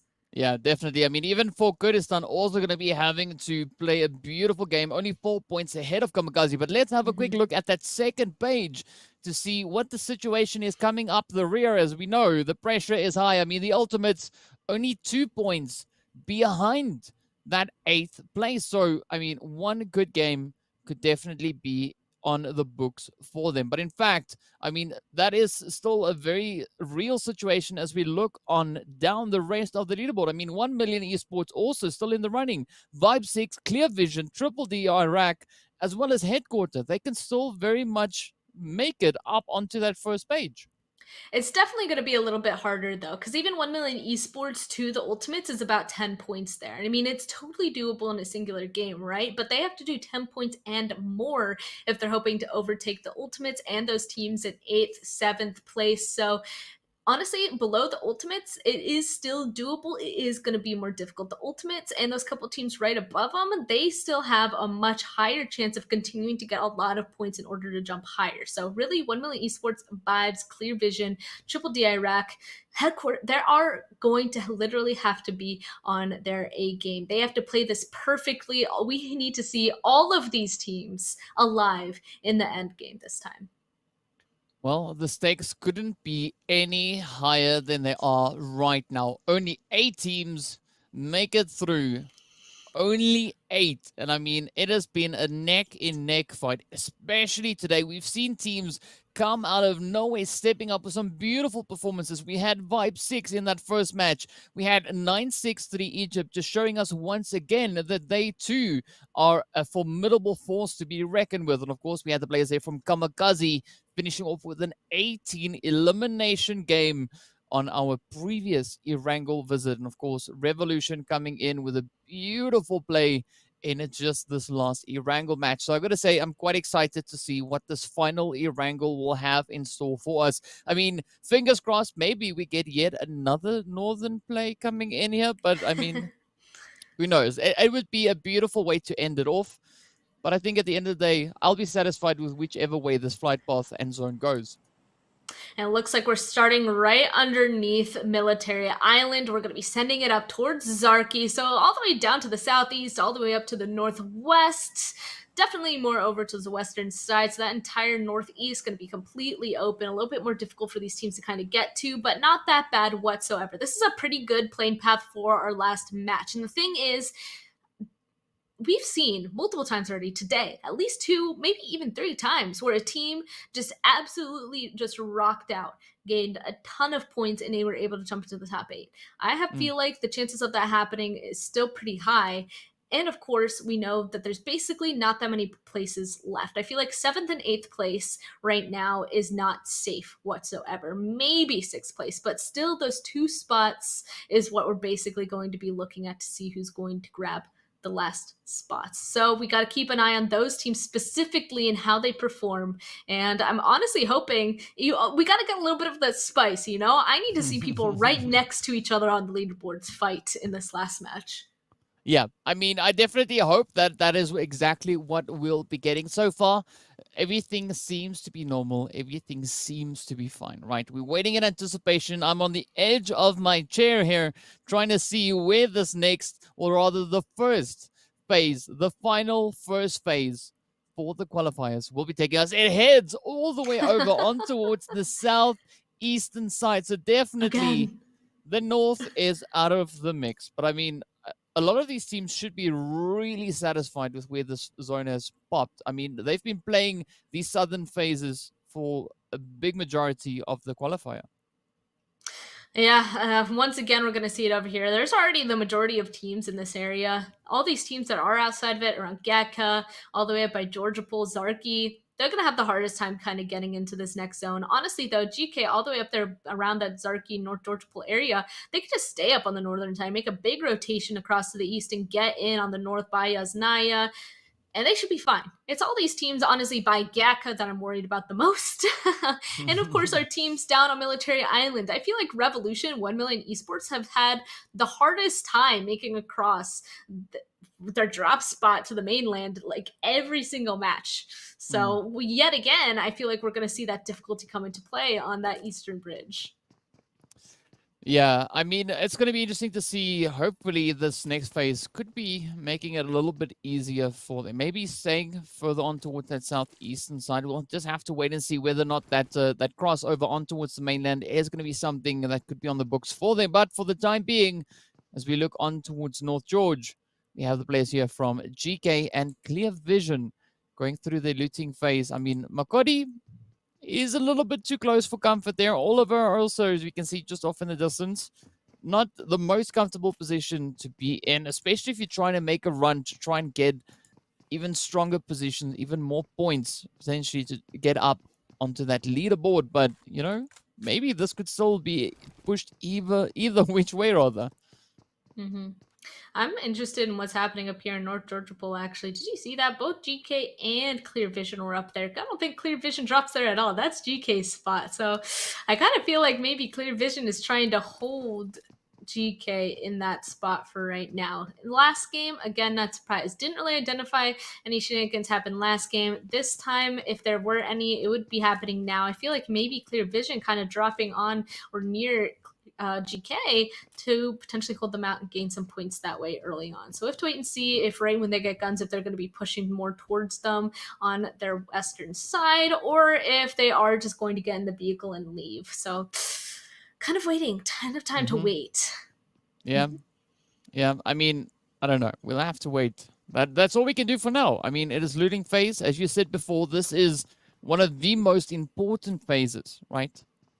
This is, to a certain degree, almost laying a bit of a foundation for your setup moving through the rest of the match. And so far, it does seem like KAMIKAZE are having some nice tranquility here to go about their business, get themselves all looted up. A good spot to be looting up towards school. And of course, if we look over on towards Malta, we have the players here from the Ultimate. They've also been showing some really interesting strategies coming through. I mean, the previous visit we had, they took that second place with 8 eliminations to their name. So I'm hopeful that we could see a strong performance coming from the Ultimates once again.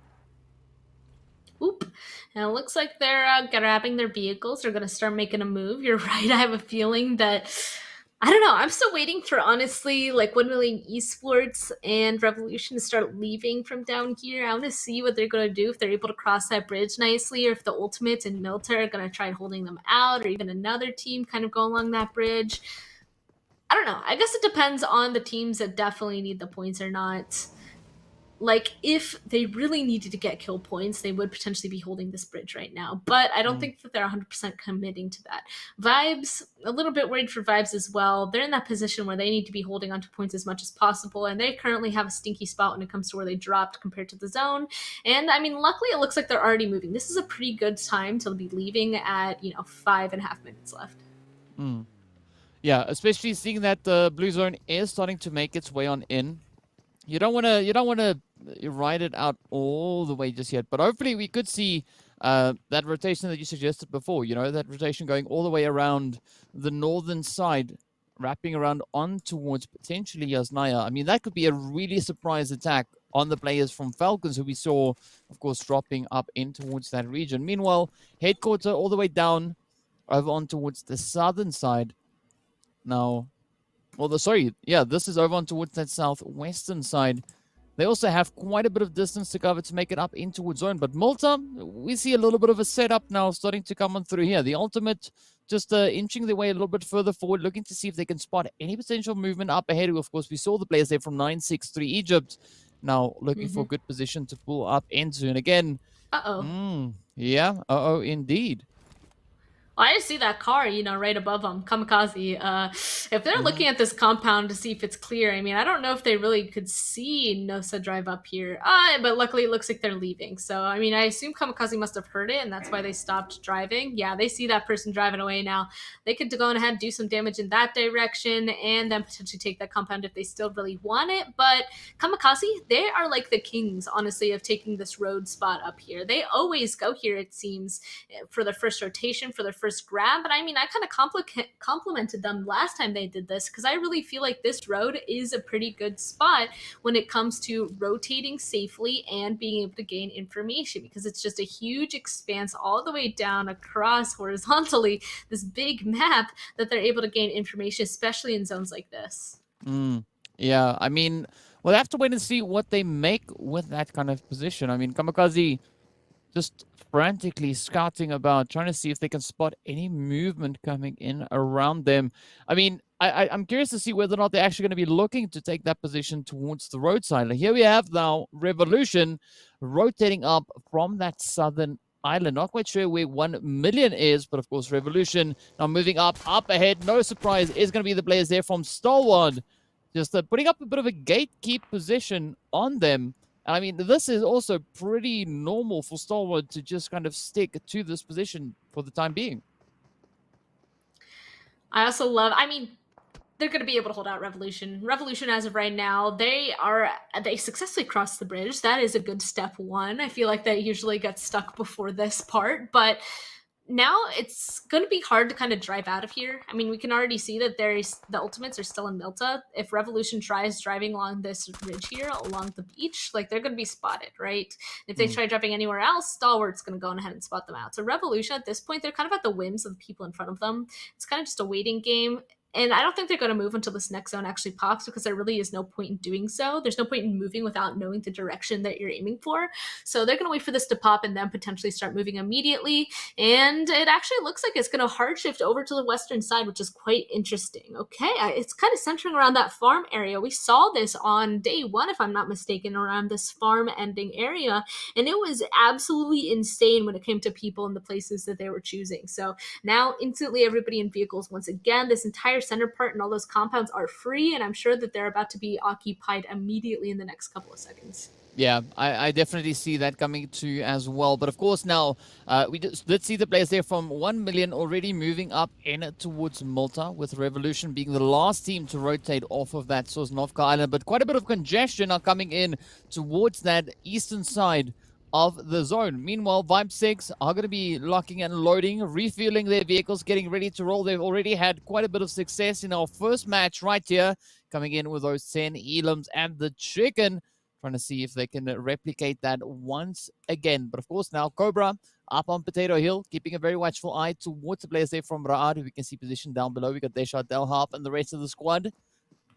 Just looking to position themselves. Muhammad not looking too phased just yet, all right? Already gathering the information. Up comes the rest of the squad. Now comes the decision-making play. Of course, 10 seconds remain on the clock. Blue Zone is going to start making its way on through.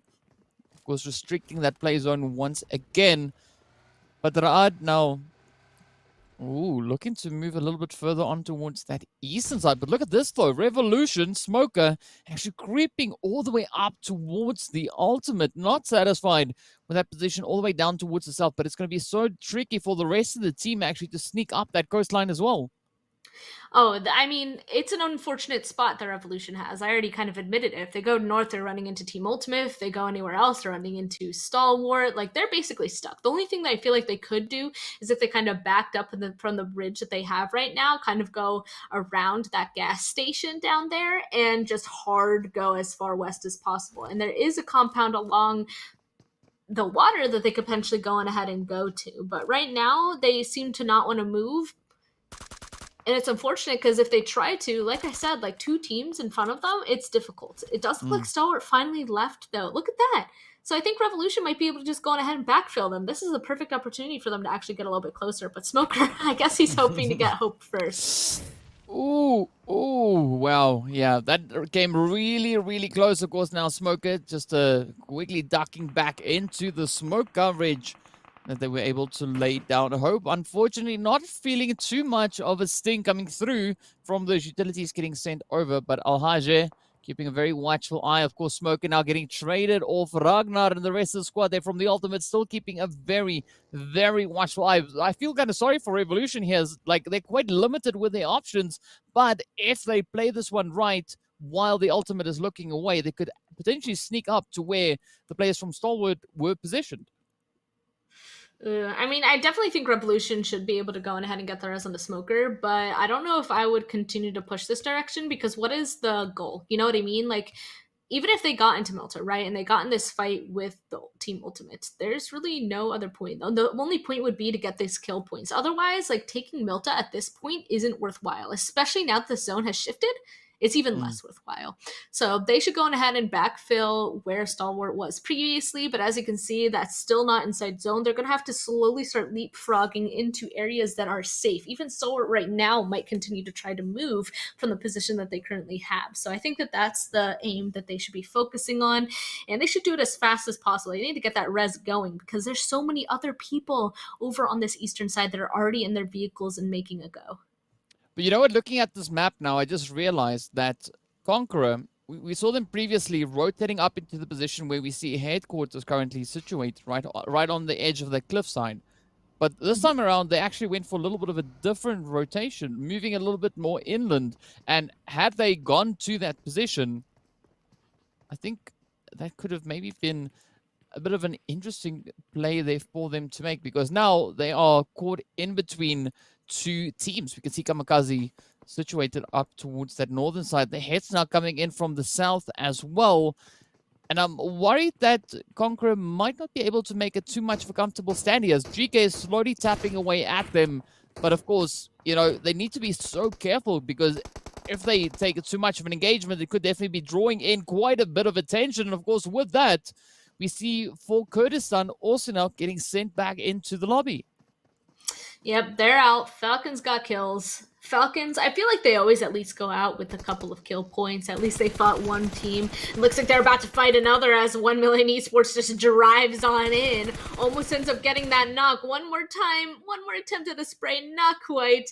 You can see the rest of them a little bit more over on that eastern side. They're like, oh, well, I don't want to make a rotation towards shelter whatsoever. It's dangerous. But it actually looks like Lixity, are they hoping to take this fight with Yusuf? I'm not quite sure what the aim is, but all I know is they need to finish off this rotation because the zone is very far away from where they currently stand. And I guess Falcons, they're usually good at getting kill points, right? It's because they usually are fighting on the edge like this. But 1 million Esports, I don't think that they're in any kind of position to be taking a fight like this.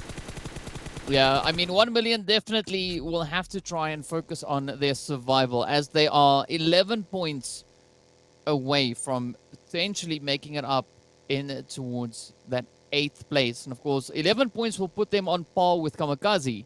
So they have to try and break that 11-point mark to secure themselves a potential position up in that top 8. Of course, if we look now onto the players here from the side of Vibe 6 rather, they're also just a few points behind that. I mean, for them, if they were able to potentially score 14 points or more, they could be smiling at the end of the day. But now the zone does throw in a few spanners in the works here. Of course, the gatekeepers of the top 8 is going to be the players there from KAMIKAZE, but now I mean, this is still going to be a very difficult play to make. I mean, 9-6-3 Egypt, they can play this one a little bit more relaxed, right? They're sitting on the 123 points, up in 4th place, so not too much to worry about. But, I mean, even the players here from Clear Vision, yeah, they still need a little bit of push to get all the way through. I'm going to be watching Cobra. Cobra right now is in the smack center of this next zone, and they definitely need the points. Right now, I think they're a little bit too spread out, so I want to see them condense and see how they're going to fight against the teams that are going to be rotating towards them now. 9-6-3, though, I mean, they realize the situation that they're in. The zone literally shifted as far away from them as possible. They can't really do anything except to wait for all those people in front of them to make a move, get into fights, and then they'll move in on blue zone. 5-6, ooh. Big fight right now, but at least they're able to go on ahead and get this res, and it looks like they have a lot of vehicles to choose from once they decide to move. Yeah, but I mean, this is going to be an absolutely crucial play here for Vibe 6. If they are looking to make any kind of stand here, they need to get their numbers up. They need to survive. Of course, GEEKAY could be a bit of a thorn in the side right there for them. They definitely need to keep a very, very watchful eye on this position and play it as best they possibly can. But of course, meanwhile, the players there from Stalwart are going to be continuing with their own efforts. As we can see, Revolution are coming under heavy fire as Triple D and Stalwart land some devastating hits right on towards them. With that, as we can see, Revolution now currently up in 5th. So now we need to wait and see where the rest of these teams are going to be going. Meanwhile, 9-6-3 Egypt are going to be applying the pressure right here on towards KAMIKAZE. Beautiful retaliation coming in from KAMIKAZE, though. Yep, and they're getting one knock. 2 of them are already in the building, though. They're going to have to deal with that immediately. 2 members from KAMIKAZE upstairs. There we go. A 3rd one's going to be coming. So all of them are upstairs right now. 9-6-3 has infiltrated their spots. They have to get rid of them as fast as possible. One of them's still outside downstairs. That's a little scary, but it looks like the fire works. Wow, KAMIKAZE trying their utmost to secure their position. Currently situated up in that 8th place. Come on, 2 eliminations under the belt as 9-6-3 Egypt gets sent on back. And well, as we know, 9-6-3 Egypt, they have now so far essentially secured their position for the time being. But the rest of the teams still in the play here. 13 teams remain. Revolution down for the count. Oh, but let's see what is going to be happening as the players here from the Ultimate now get ready to move on up a little bit further to the front line there. Just hot on the heels there of KAMIKAZE. In fact, 2 points behind coming into this match. No eliminations to speak of just yet. Of course, Triple D are going to be looking to make the push. Oh, trying to hold on. KONQUEROR Iraq trying to breach. Sending out those utils. Kalaga picking up Ali in the process. Octan also goes down. Ooh, what is going to happen?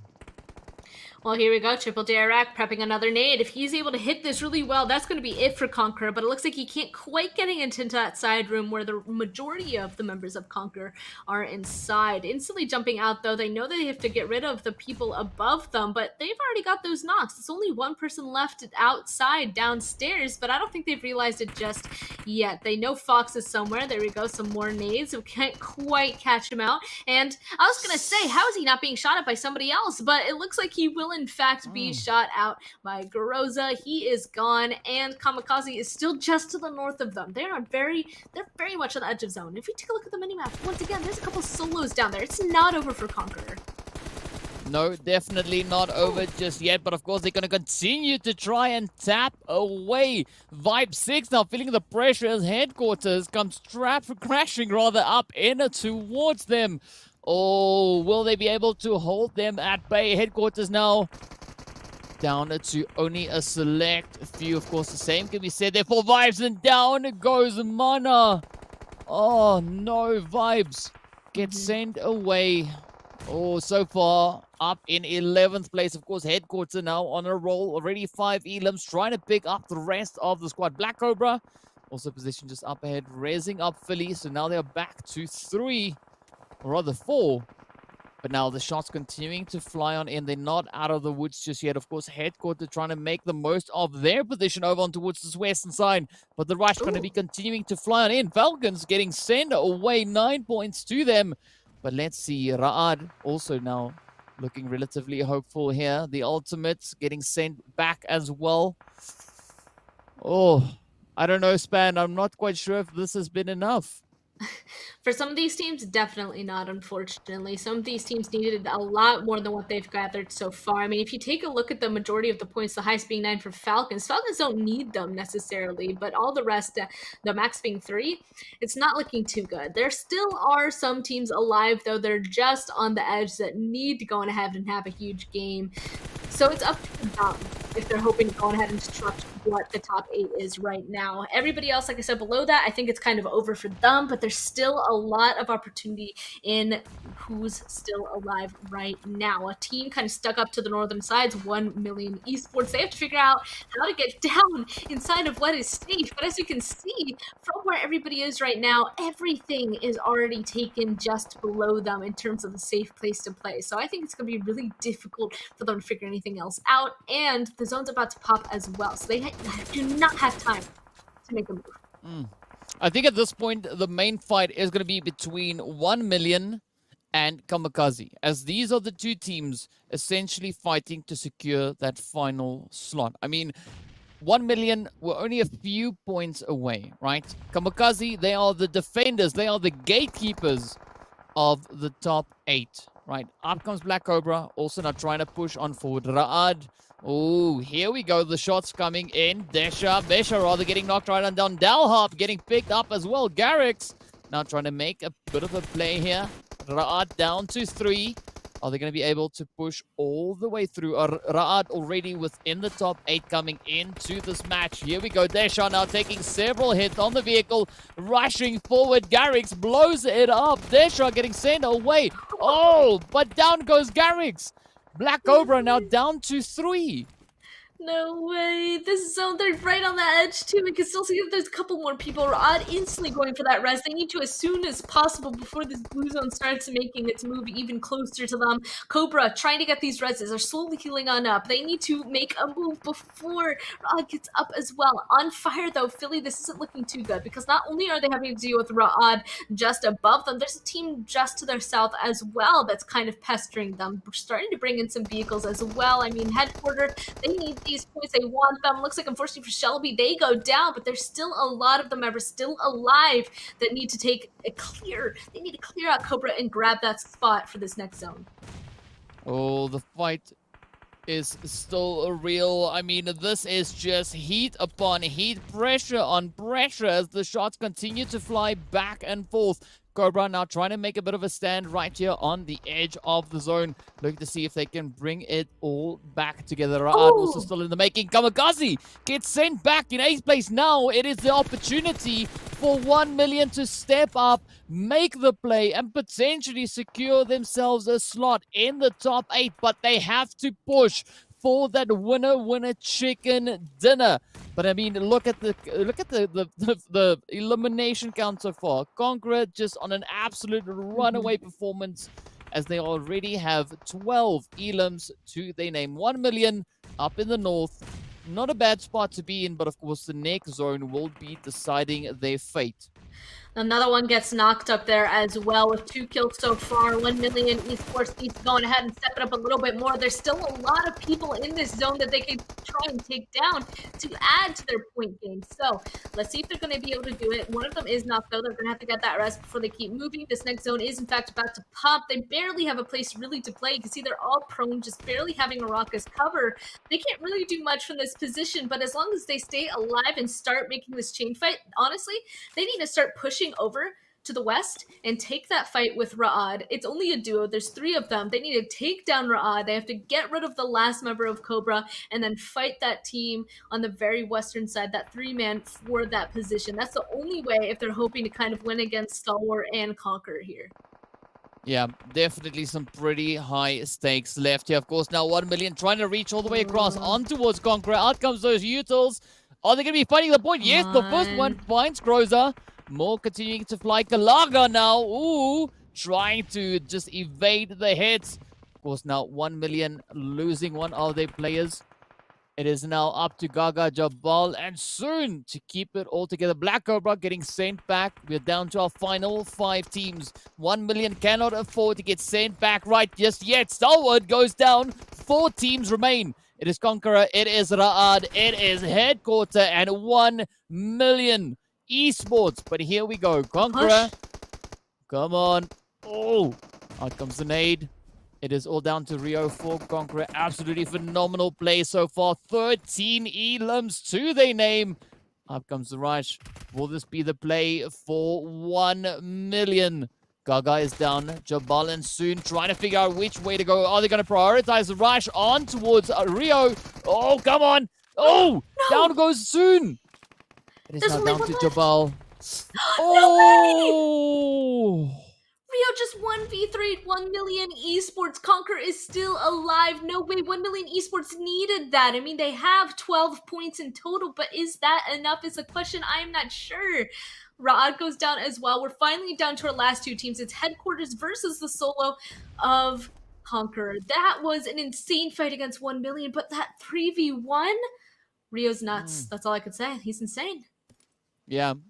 Beautiful play coming in there from Rio, but unfortunately, 1 million having a little bit of a problem deciding on which part to prioritize, the res or rushing up on it to Rio. Unfortunately, Rio was very capable of dealing with them as they delivered themselves to Rio there, but now it is going to be a nade fest for Headquarters trying to close this one out. A 1v3 up against Rio. 10 eliminations to 16 in favor of Conqueror Iraq. I mean, Span, what a way to close up this final match as the last hit comes through. Headquarters finds their 11th elimination. Absolutely beautiful PUBG coming on through. Fantastic stuff. And I mean, Conqueror just trying to steal the show with a performance right there. We just have to look at the match standings. I mean, I don't even know where all the points came from at this point. Conqueror just absolutely blew it away. I mean, 1 million Esports so close. I feel like they got a good amount of points, but again, I don't know about the overall. Yep, Conqueror, there you go. 28 points total, 16 kill points. They were on something in that game. Same with Headquarter, honestly. 11 kill points, still 26 total points. They also were able to drag themselves up that leaderboard as well. The next one on this list will be Stalwart and then Team Falcons, both of which were able to grab a lot of kill points as well. Yeah, some pretty heavy hitting plays coming through once again. I mean, Falcons coming in with the 8, Headquarters with 11, Conquer Iraq 16, Stalwart coming in with 6. But I mean, Stalwart, they were also trying to make a play for that first place, right? So they were trailing by about 30 odd points or something around about there, 29 if we want to be more exact. But, 12 points, not a bad finish. Of course, if we hop over on towards that second page, we see Revolution and Triple D Iraq coming in with 3 points apiece.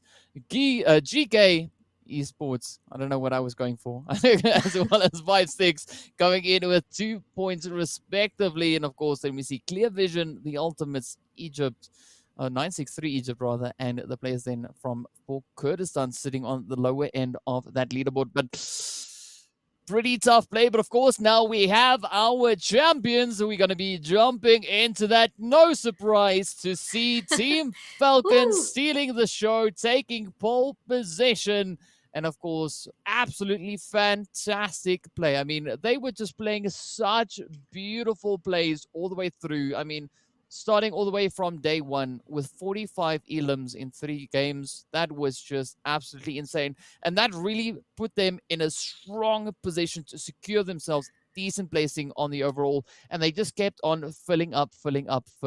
Absolutely fantastic stuff. But of course, at the end of the day, we need to look at what our overall standings are to see who else is going to be moving through to the next. Yeah, and we already know Team Falcons are going to be moving on, but also the top 8 move on as well. So big congratulations to the top 8 team that will be qualifying for PMPL Arabia. And that, of course, is Team Falcons, Conquer Iraq, Stalwart Stalwart UAE, Ra'ad, 963 Egypt, Revolution, Headquarter, and for Kurdistan. Look at all of them, able to break into that 100 points overall. Team Falcons, you already said it yourself, DK, just rolled over everybody, being the first one to break that 100 points, and then we're able to continue to hold on to that position. 99 kill points in total. They almost got to 100. Yeah, they almost broke a century with those eliminations. But I got to give it, though, to the players there from Headquarter, right? They started off the day over in 13th place, right?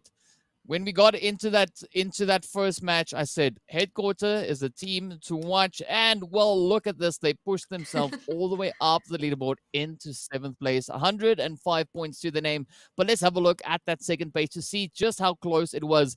The entry up in it to 8th place, 103. KAMIKAZE just not making it in. It has been such a close call. I mean, you want to talk about close? You cannot get any closer than that. They were tied for 103, so it came down to the break points. That is so unfortunate. If KAMIKAZE had just gotten like one more kill point, one more placement point, they would have been the ones in that 8th place position instead. That is very unfortunate. That was literally so close. Same with 1 million Esports, 100, literally 4 points away. Ultimates with 98. We knew it was going to be a close one. KAMIKAZE, 1 million Esports in the Ultimates, though, in the end, not quite being able to go on ahead and grab enough points. But I have to say, they played their hardest. I mean, we can even see on the second place, Ultimates with the chicken dinner, Vibes with 2, and Triple D, Iraq with 1 chicken dinner. Just taking a look at the overall kill points and placement points for a lot of these teams. These last 3 days were absolutely insane and intense gameplay. All of these guys shined. We saw, I feel like, almost all of them on the first page of the overall rankings at one point. Yeah, but I got to commend KAMIKAZE, 1 million Esports, and the Ultimates. I mean, today they played absolutely fantastically. I mean, they stepped up, they held their own. I mean, we saw KAMIKAZE come in with that 18 elimination game. We saw the players from the Ultimate taking second in that exact same match. Some really heavy hitting stuff coming from a lot of these teams. And I mean, they've been showing such great plays. I mean, we had 1 million taking a really good performance over on towards Sanhok just yesterday with 7 elims coming in from there. So yeah, I got to commend all these teams, really showing some fantastic potential across the board. And I got to say, I'm sad for the teams that came so close to qualifying, but I'm so happy to see the teams moving through to the next phase. Absolutely fantastic stuff. And I got to say, I'm super excited to see season 3 of PMPL. I agree. I mean, we got to be able to see PMPL Arabia season 1, season 2. We're about to be going into season 3. And there are some teams in here that have qualified once again that have been catching our eyes since the very first season. And I can't wait to see how they're going to perform in this one. And luckily, DK, we don't have to wait for too long. So that was an amazing qualifier round, and I can't wait to see what we have next. Yeah, it was absolutely fire all the way across. But of course, we got to send a big thank you out to our viewers. Thank you so much for tuning in. It has been an absolute blast casting this here. And of course, a big thank you to the teams for showing us some fantastic PUBG gameplay. I mean, we saw some fantastic one-taps coming in with the DBS from Golden. We saw some beautiful utilities getting sent all over the place. We had crashes. We had everything that you can think of happened. And it has been an absolute blast. So thank you so much for entertaining us all this time. And with that, of course, we want to give a big thank you to our production crew for doing a fantastic job. Thank you to you as well, Span. It has been an absolute honor casting alongside you once again. And with that, guys, we got to close it up for today. Thank you so much. Look forward to seeing you in the next one. But for now, stay safe and see you back again soon.